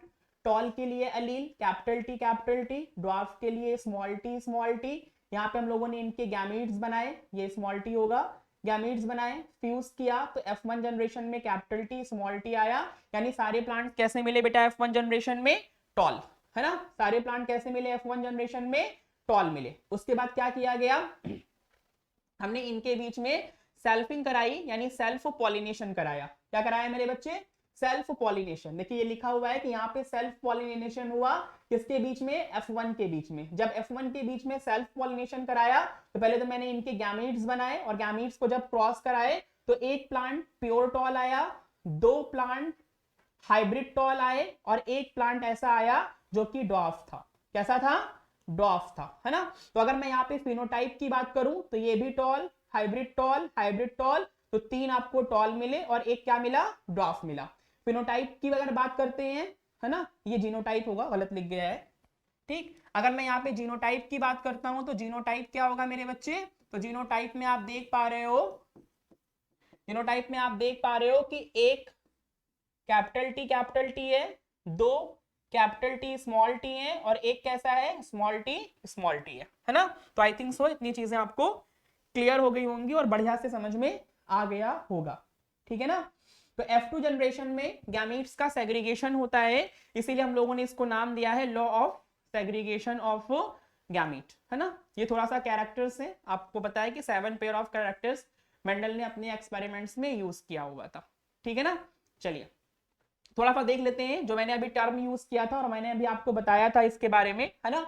होमोजाइगस एक वर्ड है और एक वर्ड कौन सा है हेट्रोजाइगस। और बेटा हेट्रोजाइगस को हम कहते हैं hybrid.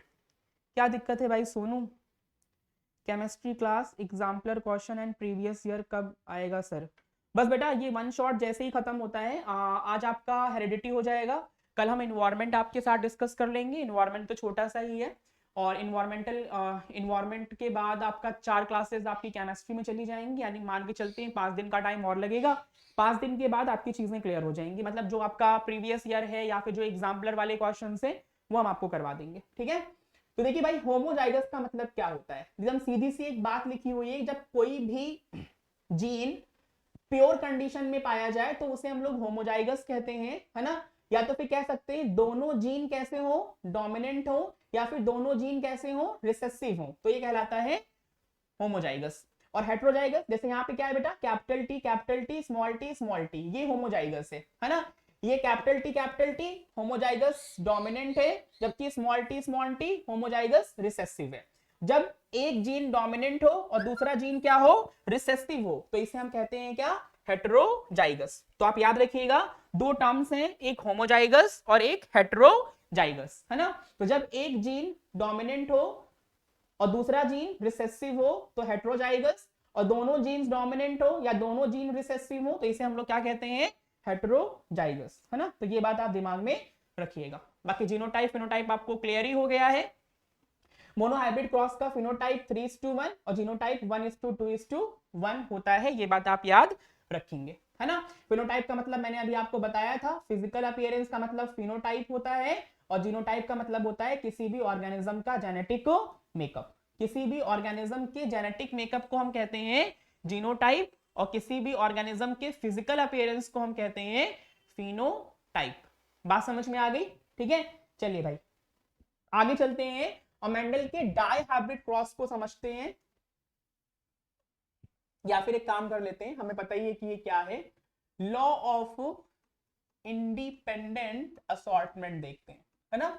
Law of independent assortment, थोड़ा सा इस लॉ में टाइम लग सकता है ना। लॉ ऑफ इंडिपेंडेंट असॉर्टमेंट क्या है, तो आपको पता है कि लॉ ऑफ इंडिपेंडेंट असॉर्टमेंट एक डाई हाइब्रिड क्रॉस है ना।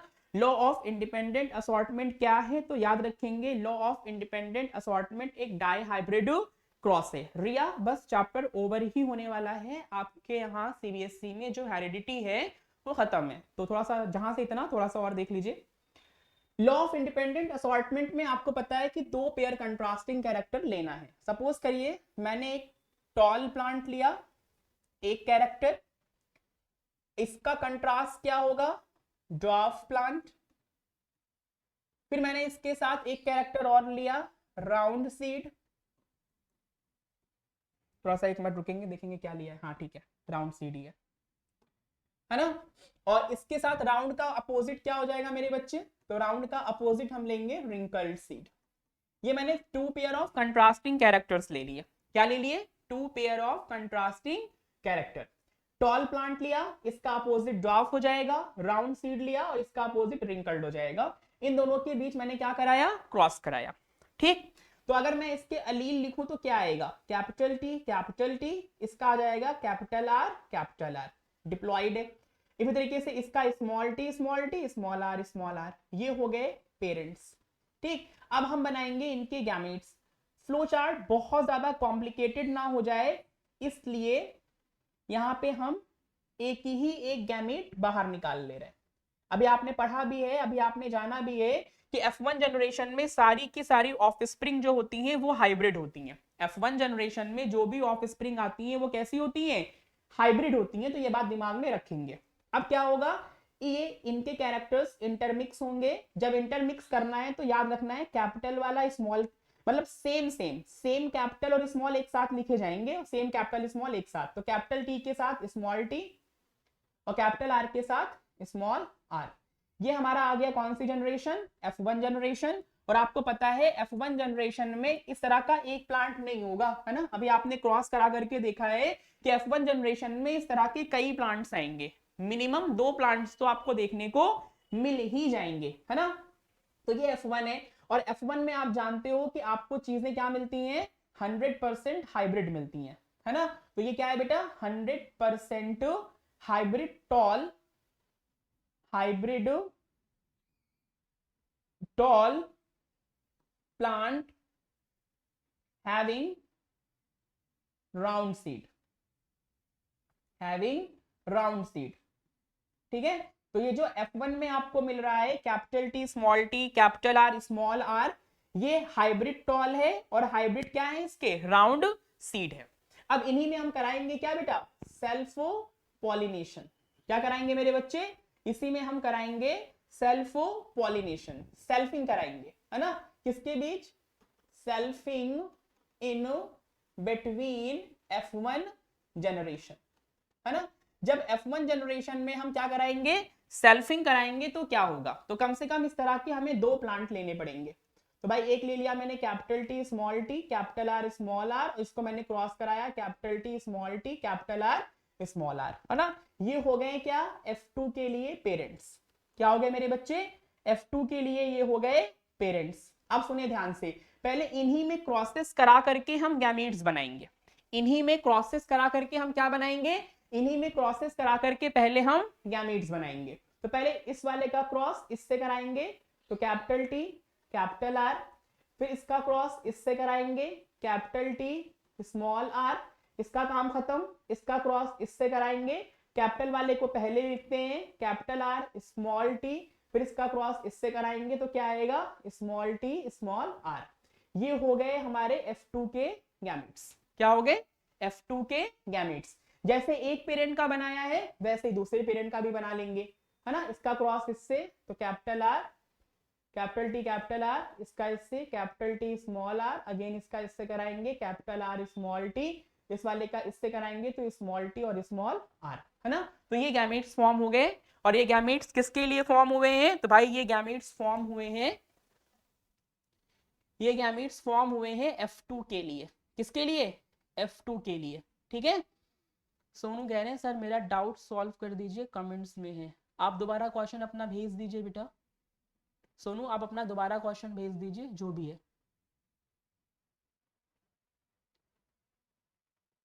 दोबारा से भेज दीजिए।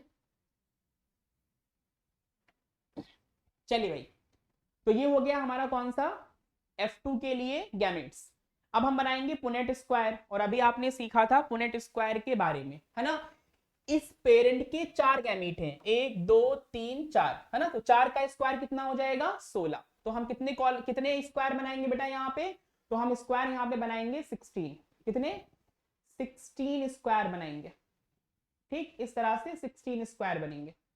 तो एक, ठीक है, 16 स्क्वायर हम लोग बनाएंगे इस तरह से।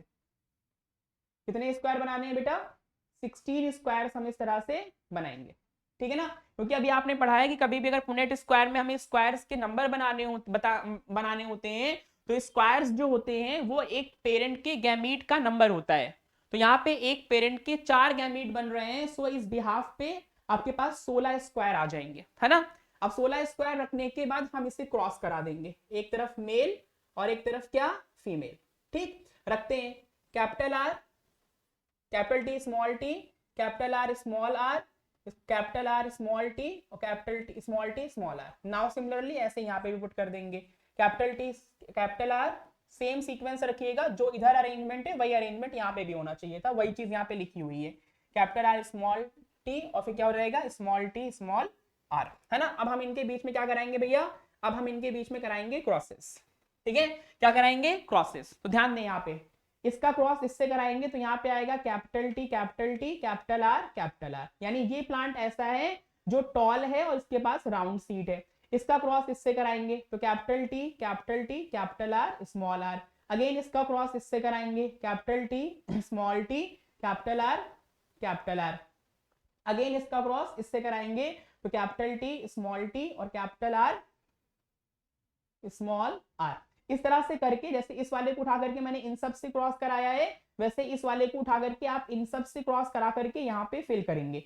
नाउ सिमिलरली इस वाले को उठा करके इन सब से क्रॉस करा करके यहाँ पे फिल करेंगे। नाउ सिमिलरली इस वाले से क्रॉस करा करके इन सब से फिर यहाँ पे फिल कर देंगे। जब आप पूरा क्रॉस कंप्लीट कर लेंगे तो क्रॉस पूरा कंप्लीट करने के बाद आपको फिनोटाइप, बस आपको फिनोटाइप से मतलब रखना है यहाँ पे, जीनोटाइप से नहीं, है ना। जब ये क्रॉस आप पूरा करेंगे, ध्यान दें अभी आपने पढ़ा था इस चीज के बारे में, ठीक है, अभी मैंने आपको थोड़ा सा बताया है। टू पेयर कंट्रास्टिंग कैरेक्टर लिया, राउंड और येलो सीड ले रहे हैं ये यहाँ पे, तो रिंकल्ड और ग्रीन सीड हो जाएगा, है ना। तो यहाँ पे आपको हाइब्रिड मिल रहा है, राउंड सीड और येलो सीड, ठीक है ना। चलिए भाई आगे चलते हैं और देखते हैं इसके क्रॉसेस में क्या चीजें मिली हुई हैं।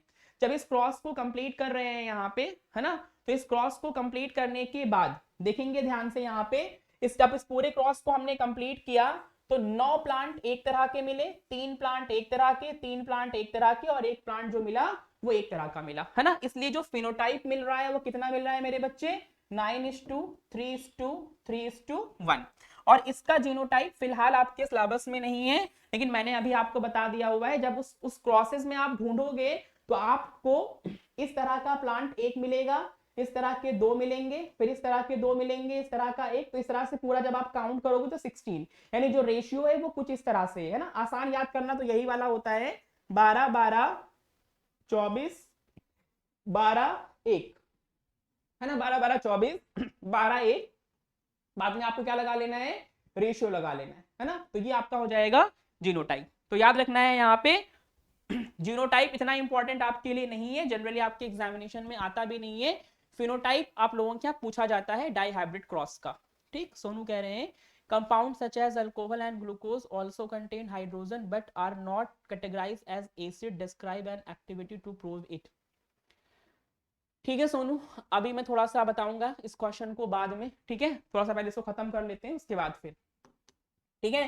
तो यहाँ से आपको जीनोटाइप और फिनोटाइप क्या होगा बेटा क्लियर हो जाएगा। वैसे मैं एक बात आपको थोड़ा सा बता दूं कि यहाँ पे जो थर्ड लॉ मेंडल का है, लॉ ऑफ इंडिपेंडेंट असॉर्टमेंट, वो उतना ज्यादा इंपॉर्टेंट नहीं है जितना ज्यादा इंपॉर्टेंट मेंडल का सेकंड लॉ है, यानी law of segregation of gamete आपके लिए सबसे ज्यादा इंपॉर्टेंट है, ठीक है। चलिए भाई थोड़ा बहुत समझेंगे एक चीज, जैसे कि हम ह्यूमन की बात करते हैं तो ह्यूमन के केस में कितने क्रोमोसोम है ना, हमारा जो डीएनए है वो किस फॉर्म में पैक्ड हुआ है। तो आपको याद रखना है कि जब हमारा डीएनए पैक्ड होता है तो क्रोमोसोम्स बनते हैं। क्या बनते हैं, डीएनए की पैकिंग से क्रोमोसोम्स बनते हैं, है ना, उसमें कई स्टेप्स होते हैं, फाइनली क्रोमोसोम्स बनते हैं। अगर मैं ह्यूमन में क्रोमोसोम्स की बात करता हूं तो क्रोमोसोम्स 46 होते हैं या फिर 23 इन पेयर होते हैं। कितने होते हैं बेटा, 46 क्रोमोसोम होते हैं या फिर 23 इन पेयर होते हैं। ठीक, अब अगर मैं 23 पेयर की बात करता हूं तो 23 पेयर्स में से जो 22 होते हैं, 22 पेयर्स, है ना, वो मेल और फीमेल में एक ही तरह के पाए जाते हैं और इनका नाम होता है ऑटोसोम्स। क्या होता है मेरे बच्चे, ऑटोसोम्स, है ना। अगर आपकी बॉडी में ऑटोसोम्स के नंबर में चेंज आएगा, यानी ऑटोसोम्स के नंबर बढ़ेंगे या फिर ऑटोसोम्स के नंबर घटेंगे, तो आपकी बॉडी के जो ऑर्गन्स हैं, है ना, उसमें चेंज आ जाएगा। जैसे कि 5 उंगलियां ना होकर के 7 उंगलियां हो जाएंगी, है ना, एक तो पीछे से पूंछ निकल आएगी, तो ये सारी चीजें होंगी अगर 22 पेयर से कैरेक्टर्स ज्यादा होते हैं या फिर कम होते हैं। यानी कहने का सेंस ये है कि उस ह्यूमन की बॉडी फिर नॉर्मल नहीं रह जाएगी, है ना कोई एक्स्ट्रा कैरेक्टर्स देखने को मिलेगा फिजिकली अपीयरेंस में, ठीक है ना। और एक पेयर जो क्रोमोसोम होता है उसे हम कहते हैं सेक्स क्रोमोसोम। क्या कहते हैं बेटा, इस एक पेयर क्रोमोसोम को हम कहते हैं सेक्स क्रोमोसोम या फिर इसी का दूसरा नाम होता है एलोसोम्स। क्या होता है मेरे बच्चे, एलोसोम्स, है ना। एलोसोम्स की अगर मैं बात करता हूं तो वन पेयर क्रोमोसोम्स थोड़ा अलग है। अगर मैं मेल की बात करता हूं तो ये हेट्रोजाइगस कंडीशन में है XY, और अगर मैं फीमेल की बात करता हूं तो ये होमोजाइगस कंडीशन में होता है क्या, XX। तो थोड़ा सा ये ह्यूमन क्रोमोसोम के बारे में है, ह्यूमन क्रोमोसोम के बारे में थोड़ा सा याद रखिएगा, थोड़ा सा ध्यान रखिएगा, ठीक है। रिया मिश्रा, क्या भाई केमिस्ट्री क्या चीज कहना चाह रहे हो आप। सोनू कुमार पूछ रहे हैं कि sir give a reason copper is used to hot water tank not steel alloy of iron. बेटा एक्चुअल में कॉपर जो है वो कम रिएक्टिव होता है ना, तो कोरोजन के चांसेस थोड़ा कम हो जाएंगे, इसलिए हम लोग इसका इस्तेमाल करते हैं और अलॉय ऑफ आयरन का इस्तेमाल नहीं करते हैं। ठीक है, केमिस्ट्री की क्लास में केमिस्ट्री के क्वेश्चंस करें तो ज़्यादा बेहतर रहेगा बेटा। अभी थोड़ा सा बायो की क्लास चल रही है तो मुझे लगता है शायद क्वेश्चंस बायो से रिलेटेड होने चाहिए, है ना। चलिए तो थोड़ा सा देखेंगे, आखिरी टॉपिक भी चल रहा है ये। तो ह्यूमन मेल में जो क्रोमोसोम्स है वो एक्स वाई है, हेट्रोजाइगस कंडीशन होती है। ह्यूमन फीमेल में एक्स एक्स है यानी होमोजाइगस कंडीशन होता है। यानी ह्यूमन का जो फीमेल है वो जितने भी एग प्रोड्यूस करती है उस एग में सिर्फ एक्स क्रोमोसोम होता है, सिर्फ और सिर्फ एक्स क्रोमोसोम होता है। और ह्यूमन का जो मेल है ना, वो मेल दो तरह के स्पर्म्स फॉर्म करता है। कुछ स्पर्म्स एक्स क्रोमोसोम कंटेन करते हैं और कुछ स्पर्म्स जो होते हैं वो वाई क्रोमोसोम कंटेन करते हैं, है ना। और किसी ऑर्गेनिज्म के अगर इस वन पेयर में यानी सेक्स क्रोमोसोम में क्रोमोसोम बढ़ जाए या फिर क्रोमोसोम घट जाए, है ना, तो इसी केस में जनरली ट्रांसजेंडर्स जैसे ह्यूमंस जो होते हैं वो फॉर्म हो जाते हैं, है ना। इसी केस में ट्रांसजेंडर्स जैसे ह्यूमंस फॉर्म होते हैं, तो ये बात दिमाग में रखेंगे। ठीक है, चलिए आइए भाई, सेक्स डिटर्मिनेशन आप लोगों को क्या दिया हुआ है, इंपॉर्टेंट है। सबसे पहली बात तो ये याद रखिएगा कि जो सेक्स डिटर्मिनेशन होता है ह्यूमन में, है ना, किसमें बेटा, ह्यूमन में अगर हम सेक्स डिटर्मिनेशन की बात करते हैं तो आप याद रखिएगा कि ये डिसाइड हो जाता है at the time of fertilisation, at the time of fertilisation. Important बात है, दिमाग में रखिएगा, ठीक है ना। जैसे ही कोई स्पर्म किसी ओवम से फर्टिलाइज करता है, जैसे ही कोई स्पर्म किसी ओवम से फ्यूज करता है, वैसे ही उस बेबी का जो सेक्स होता है वो डिटरमाइन हो जाता है। ठीक, आप लोगों के यहाँ ये वाला पोर्शन नहीं दिया हुआ है क्योंकि जो सेक्स डिटर्मिनेशन होता है वो इन्वायरमेंटल फैक्टर से भी अफेक्टेड है, लेकिन आपको सिर्फ ह्यूमन में पढ़ना है तो ये वाला सिलेबस में नहीं है ना। जो सेक्स डिटर्मिनेशन आप लोगों के यहाँ दिया हुआ है वो सिर्फ और सिर्फ ह्यूमन में दिया हुआ है, और ह्यूमन में अगर सेक्स डिटर्मिनेशन की हम बात करते हैं, ठीक है, तो ह्यूमन में सेक्स डिटर्मिनेशन इन्वायरमेंटल फैक्टर से अफेक्टेड नहीं होता है, और एक बेबी का सेक्स डिटरमाइंड होता है वो at the time of fertilisation determined होता है। मैंने अभी आपको बताया कि ह्यूमन फीमेल के बाद जो सेक्स क्रोमोसोम है वो एक्स एक्स है यानी होमोजाइगस कंडीशन में है, और ह्यूमन मेल के पास जो क्रोमोसोम होता है वो एक्स वाई है यानी हेट्रोजाइगस कंडीशन में देखने को मिलता है। ठीक है ना, यहाँ पे कोई रिस्पॉन्सिबल नहीं है, ना फादर रिस्पॉन्सिबल है और ना ही मदर रिस्पॉन्सिबल है ना। चीजें किस पे डिपेंड करती हैं, चांस पे डिपेंड करती हैं, है ना। सेक्स डिटर्मिनेशन की अगर हम बात करते हैं तो याद रखिएगा कि सेक्स डिटर्मिनेशन डिपेंड करता है ओनली ऑन चांस, और चांसेस भी कितने परसेंट के होते हैं, चांसेस भी कितने परसेंट के होते हैं, याद रखिएगा चांसेस भी 50-50% के होते हैं, है ना।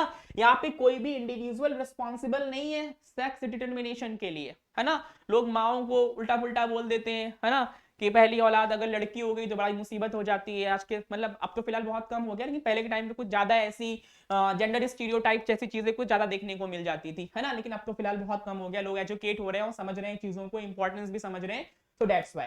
ठीक है ना। तो एक बात याद रखनी है कि sex determination at the time of fertilisation होता है, और ये चांस पे डिपेंड करता है, और चांस कितने परसेंट के होते हैं, 50-50% के चांसेस होते हैं, है ना। थोड़ा सा घुमा फिरा करके आपके एग्जामिनेशन में क्वेश्चन कभी कभी इस तरह का आता है कि सुनीता की फैमिली में पहले से 6 लड़कियां हैं और सुनीता फिर से प्रेग्नेंट है, तो आपको ये बताना है कि उसका जो जो अगला चाइल्ड होने वाला है, जो 7वां बच्चा उसका होने वाला है, वो मेल होगा या फिर फीमेल होगा। बताइए भाई, क्या आप प्रिडिक्ट कर सकते हैं? मैं थोड़ा सा कमेंट्स देखना चाहूंगा इसके लिए। अमन यादव ने कहा है सर प्रोबेबिलिटी होती है। Very good very good, Shri Harsh ने भी बता दिया हुआ है अपनी बात।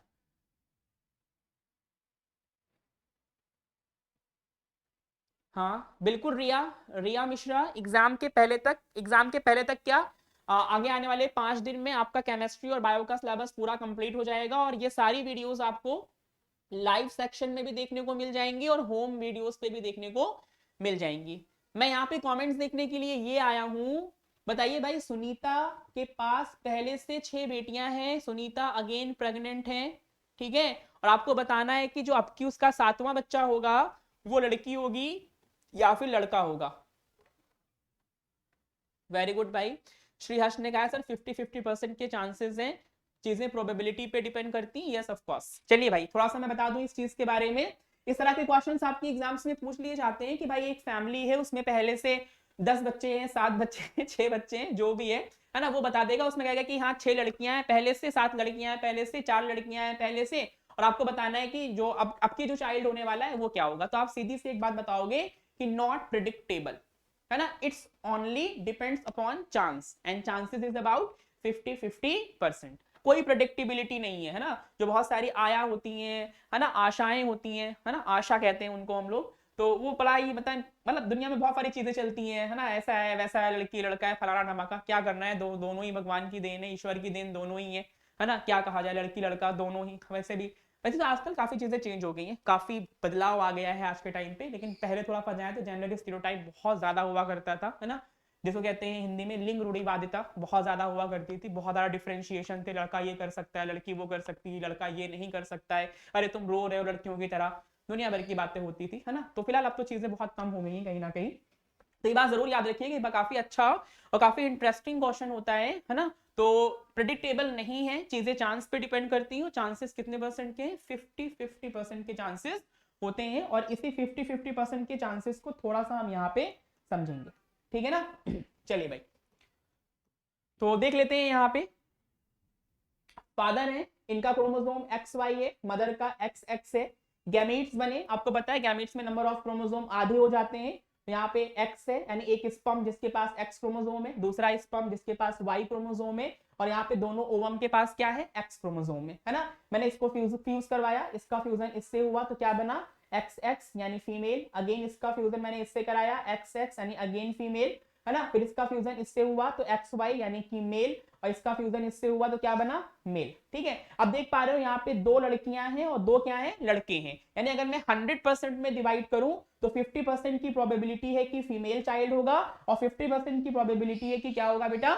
मेल चाइल्ड होगा, है ना। तो इसलिए आप जरूर याद रखिएगा इस चीज के बारे में कि जो सेक्स डिटरमिनेशन होता है वो सिर्फ और सिर्फ चांस पे डिपेंड करता है, और चांसेस भी कितने परसेंट के होते हैं? तो आपको याद रखना है कि चांसेस सिर्फ और सिर्फ 50-50% के चांसेस होते हैं, है ना। कोई प्रिडिक्टेबिलिटी नहीं है कि नेक्स्ट चाइल्ड क्या हो सकता है, कोई प्रिडिक्टेबिलिटी नहीं है कि नेक्स्ट चाइल्ड क्या हो सकता है, ये बात आप याद रखेंगे। कोई नहीं बता सकता है कि नेक्स्ट चाइल्ड क्या होगा। हाँ, वो एक अलग सी बात है कि एक कह सकते हैं कि एक बायोलॉजिकल प्रोसेस होती है जिसका नाम एमनियोसेंटेसिस होता है, और एमनियोसेंटोसिस की मदद से ये चीजें क्लियर करी जा सकती हैं कि जो एम्ब्रियो है उसका सेक्स क्या है ना, वो मेल है या फिर फीमेल है। लेकिन आप सब लोग जानते हैं कि ये पूरी तरह से कानूनी अपराध में आता है ना। आप किसी भी हॉस्पिटल्स में जाते हैं, खासतौर से नर्सिंग होम वगैरह में, तो आप साफ साफ लिखा होता है कि भ्रूण की जांच कराना कानूनी अपराध है ना। वो सिर्फ इसलिए करवाया गया है ताकि फीमेल फिटिसाइड्स को रोका जा सके, है ना। जो एक लिंग रूढ़िवादिता है कि भाई लड़की लड़का, है ना, तो उसको रोका जा सके, सिर्फ इस वजह से ये चीजें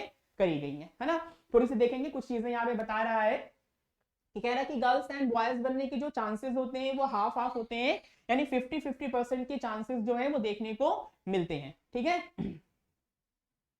एक्स क्रोमोसोम हमें कहां से मिलता है? हमेशा अपनी मदर से मिलता है, जबकि बॉयज के केस में और गर्ल्स के केस में अगर हम बात करते हैं तो गर्ल्स के केस में, यानी एक छोटी सी बात है कि मदर्स के ओवम से हमेशा हमें एक्स मिलता है, जबकि फादर के और स्पर्म से जब एक्स मिलेगा, यानी एक स्पर्म है जिसके पास एक्स क्रोमोसोम है, तो ये गर्ल हो जाएगी। और अगर यहाँ पे जो वाई क्रोमोसोम अगर इस एक्स के साथ फ्यूज हो रहा है तो ये क्या हो जाएगा बेटा?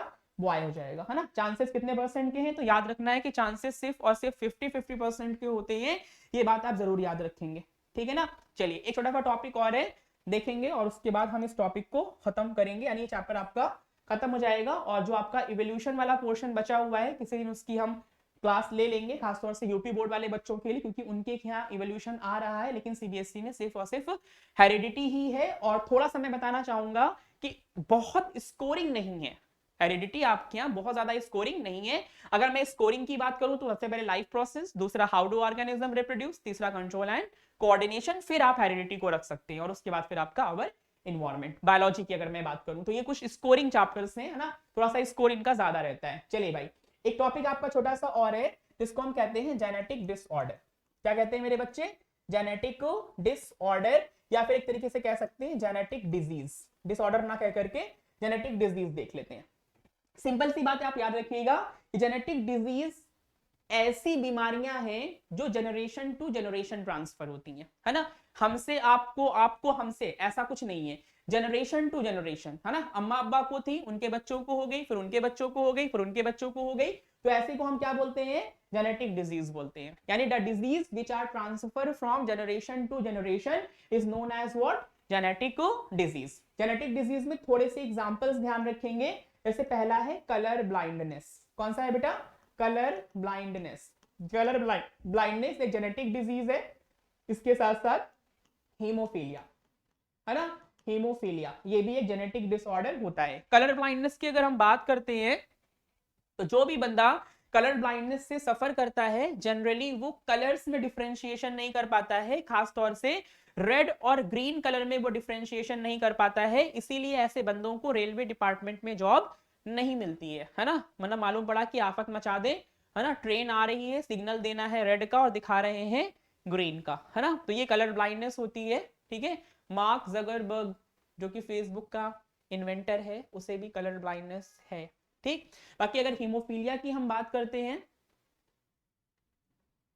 अगर हम लोग हीमोफीलिया की बात करते हैं तो हीमोफीलिया, हीमोफीलिया को हम लोग कहते हैं रॉयल डिजीज, इसे शाही रोग, या फिर इसी को हम लोग कहते हैं अमीरों का रोग, क्योंकि ये डिजीज पहली बार नोटिस करी गई थी इंग्लैंड की क्वीन विक्टोरिया में। ये डिजीज पहली बार नोटिस करी गई थी इंग्लैंड की क्वीन विक्टोरिया में, इसीलिए इसे हम लोग कहते हैं रॉयल डिजीज। और हीमोफीलिया में क्या होता है तो आप याद रखेंगे थोड़ा सा, हीमोफीलिया में क्लॉटिंग फैक्टर्स की कमी हो जाती है और नॉर्मल कट पे भी ब्लड क्लॉट आसानी से नहीं करता है। अगर इन्हें कांटा भी चुभ गया है तो इनका खून बहुत देर तक ड्रॉप बाय ड्रॉप बहता रहता है। अगर इन्हें अल्टीमेट ट्रीटमेंट ना प्रोवाइड किया जाए तो इनकी इलाज के अभाव में क्या हो सकती है, डेथ हो सकती है। ठीक, श्रीहर्ष कह रहे हैं sir AIDS also genetic disease. नहीं नहीं नहीं भाई, एड्स की अगर मैं बात करता हूं तो एड्स कोई जेनेटिक डिजीज नहीं होती है मेरे बच्चे। एड्स की अगर बात करी जाए तो जेनेटिक डिजीज नहीं है। आपको पता है कि एड्स की अगर कैटेगरी बताई जाए तो एड्स एक तरह का क्या है, एसटीडीज है ना, सेक्सुअली ट्रांसमिटेड डिजीज है, सेक्सुअली ट्रांसमिटेड डिजीज है, ये बात आप याद रखेंगे। ठीक है, तो जो ये टॉपिक आपका था complete, full and final finish हो गया है। हेरिडिटी इवोल्यूशन के लिए मैं किसी दिन अलग से यूपी बोर्ड के बच्चों के लिए बना दूंगा, ठीक है ना। आज फिलहाल इस चैप्टर में कॉमन था यूपी बोर्ड, सीबीएसई और आईसीएसई, तीनों बोर्ड्स में इतना पोर्शन दिया हुआ है हेरिडिटी का, तो वो फुल एंड फाइनल खत्म हो गया है। ठीक है, और कल की क्लास में हम अपनी बायोलॉजी की सीरीज का आखिरी चैप्टर डिस्कस करेंगे, दैट्स योर अवर इन्वायरमेंट। क्या पढ़ेंगे बेटा, अवर इन्वायरमेंट। ठीक है, अवर इन्वायरमेंट जो कि हमारी बायोलॉजी की सीरीज का आखिरी चैप्टर होगा। उसके बाद आपकी 4 क्लासेस और होंगी जिसमें हम केमिस्ट्री के सिलेबस को कवर करेंगे, और देन उसके बाद हम आपको मोस्ट प्रोबेबल कुछ ऐसे क्वेश्चंस, है ना, जो आपके एग्जामिनेशन में आ सकते हैं या वैसा कुछ आ सकता है, उनको आपके साथ डिस्कस करेंगे। ठीक है, आज की क्लास में इतना ही रखते हैं, तब तक के लिए कल फिर से मिलेंगे। फिलहाल टाइमिंग आपकी वही है, अप्रोक्सीमेटली आप मान के चलिए 9 से 9:30 के अप्रोक्स, है ना, 9 से 9:30 के बीच में मिलेंगे। ठीक है, तब तक के लिए सभी लोग अपना ख्याल रखें और पढ़ाई पे बिल्कुल अच्छी तरह से कॉन्सेंट्रेट करें। Good night and have a nice day.